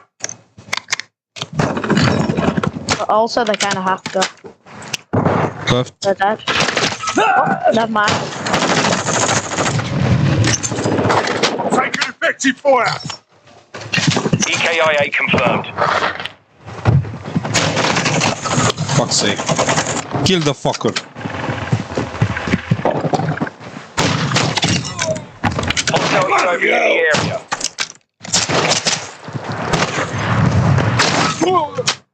Cold-blooded online. 26 meters. Ooh. Flash grenade! No, there are a lot here. There are a lot of stairs. Stairs in the building. Main building. Oh, man. Enemy UAV overhead. For you. What the fuck? What's happening with the lobbies? I don't know. Taking fire! Kill confirmed. What do you mean? It's They're free or fucking what? like sweat like fuck. Not really. Covering your 6! Some of them are easy kills, some of them are just sweat. We've It's lost because of the new season. Oh my god! I told you. It's because it's a new season. It's because the Halloween event's gonna come in. Confirmed. Yeah, No, something's wrong with the lobbies. Taking effective fire. Because more people are coming. Tag secure, kill confirmed. No.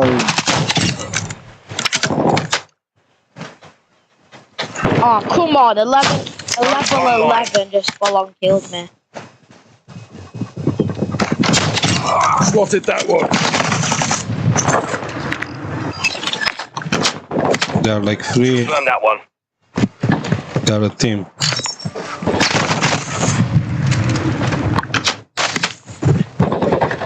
Enemy UAV active.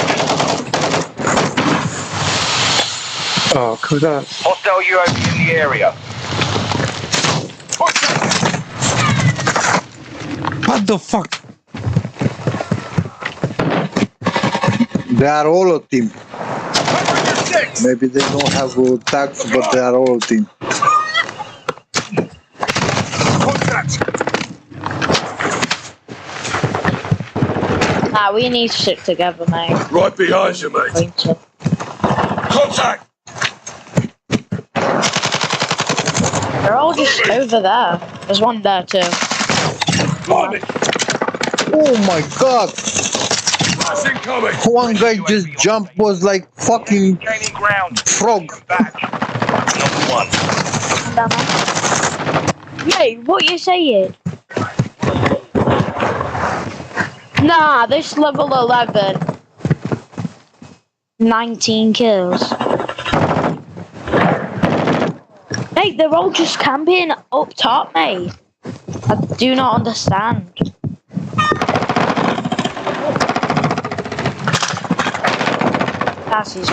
Did you get them? No. Fucking hell. They are very good. Or Enemy I don't know UAV what's active. happening. Especially this level 11. Good job, though. No, I just shot this person. I didn't do a single thing.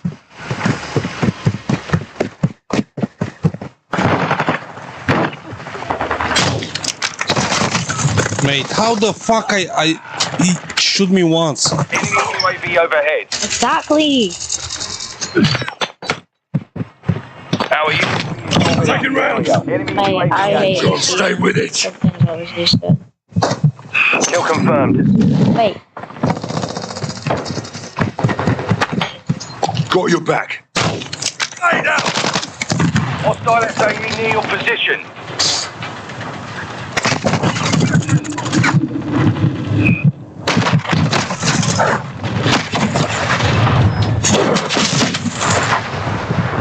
Confirm that. Fucking hell. Enemy UAV overhead. Mate, Shit. something's on. Took a round. No, So- am I the only one who feels like this level 11 is hacking? Or is he just good at this game? I'm not really.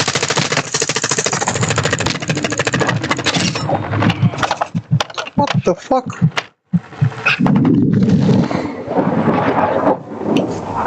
Hostile cruise missile incoming. Don't think they are. Hostiles launched a Fucking cruise piece missile. of shit. Off you go. Of course it's on me. Getting hit hard. Who can take EPIA that confirmed. but me? I'm low on ammo. Ready to deploy.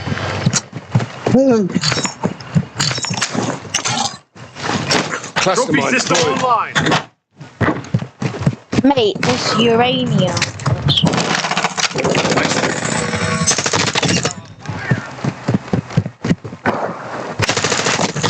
Taking effective fire. Tag secure, kill confirmed. Dude, I don't like this anymore. Throwing flash grenade. Drop them.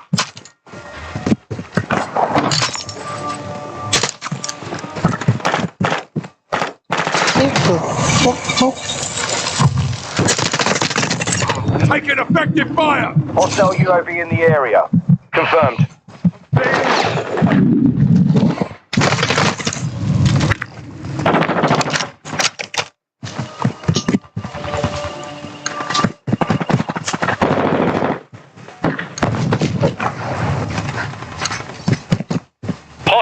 Launch an SAE. It's coming, guys. Drop it here. Come on, man. Yeah, I'm fucked. Mission failed. Return to base. How did someone get 31 kills?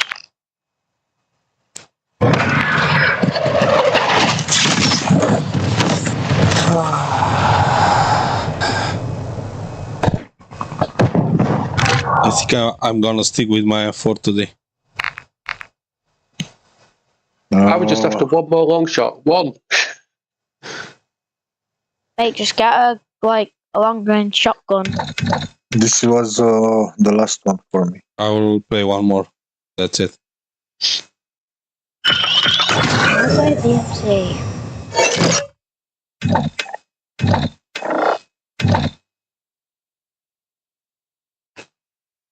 I am the party leader. See you tomorrow, guys. Bye bye. See you later, mate. Where'd he go? Home. Where is home? Uso. Home.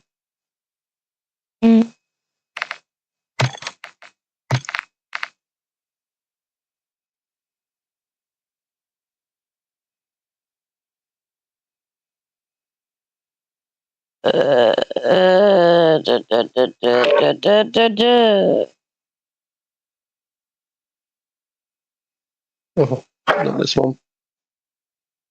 Yeah? That's Not this one. because Black gold. okay. Oh.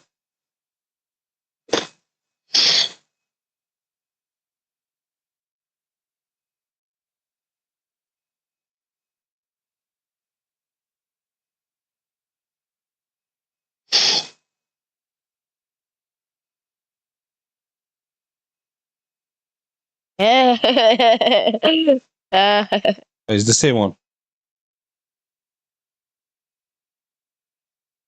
I've got a funny face. I can't see the map. What map is? Oh. Casa. Oh, I'm not going to get a long shot on this either. Fun fact, that is Spanish for the house. Watch out, watch out.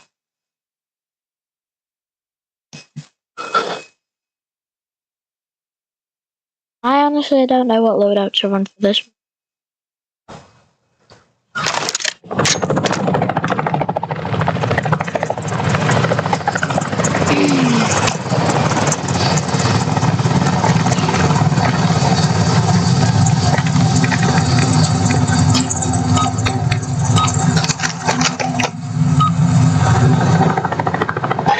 Team deathmatch. Right, mates, it's on.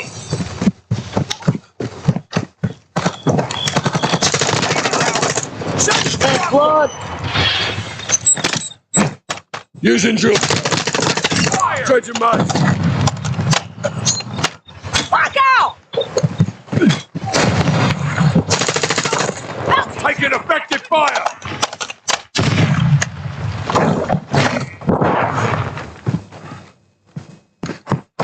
Semtex incoming. Oh, fuck's sake.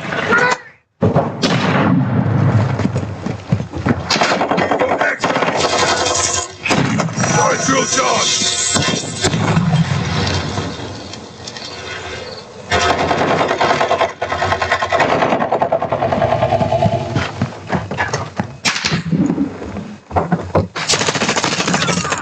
That was a close one. Oh, shit. Enemy spotted. Oh, he knew.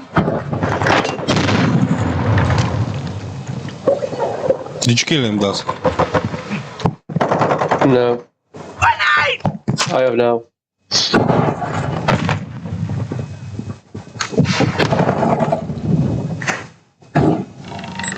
Semtex. Launching max.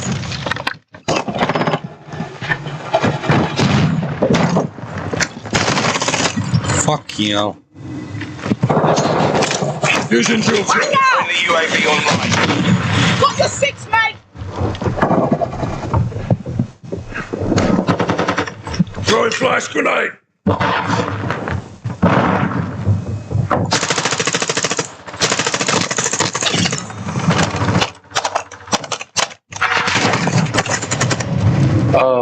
Cool, co masz was? Oh well.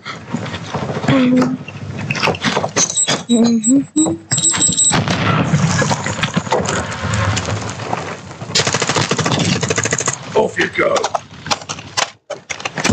Throwing drill charge. Back down. Have your back.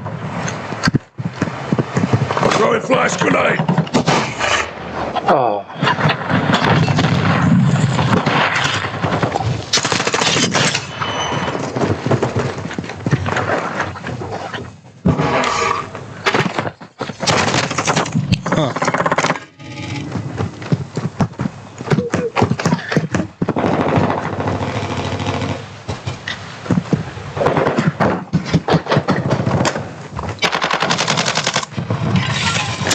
Fusion drill charge.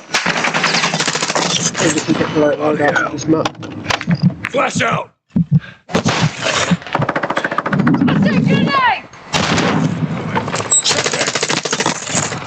Taking fire.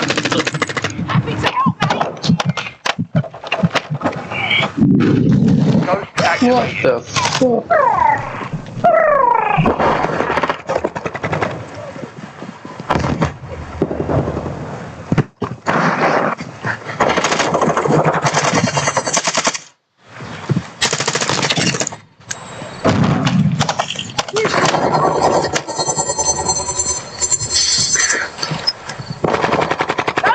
Enemy bomb drone is in the area.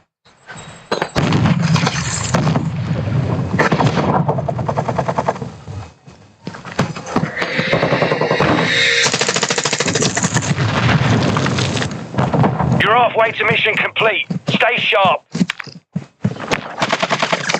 Hostile care package in the area. I need mags.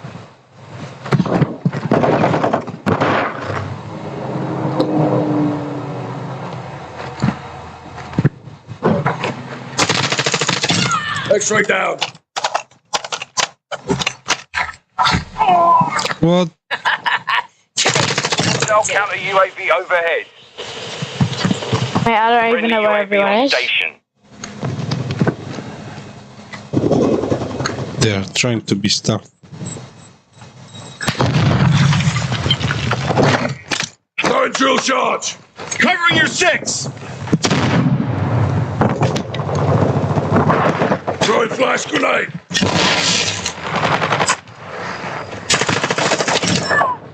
Changing mag. Target down. Reloading. Hey. Flash, watch your eyes.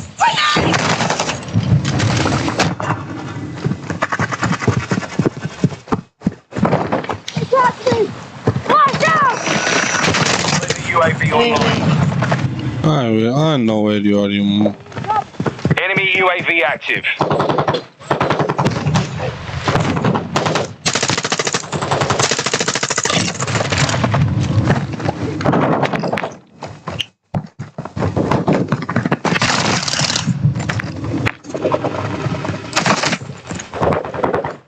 Loading.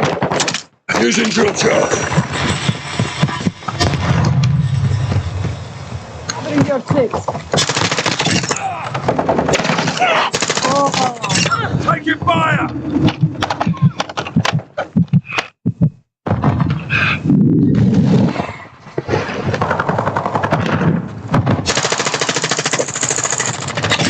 Lost mag.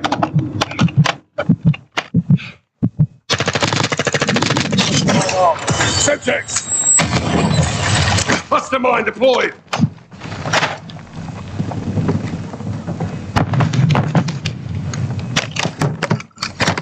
Dropping ammo here. Loading.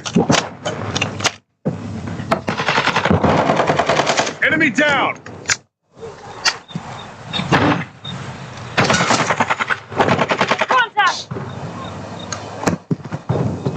here. Throwing drill charge.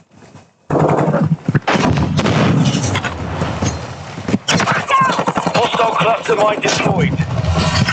Throwing flash grenade.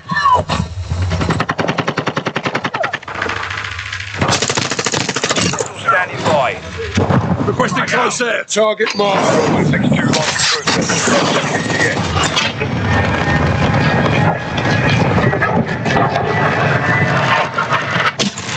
We've got him on the run. Keep it up. In here. Take your bloody fire. Our UAV is orbiting the area. Watch your fire!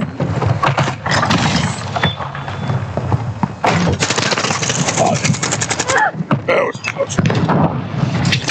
Using drill charge.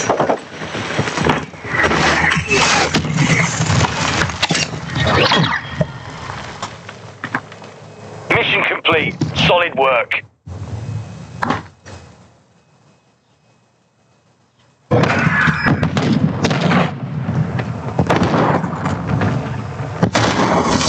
Yep. Yep. That's it. That's it. That's it. That's it. That's it.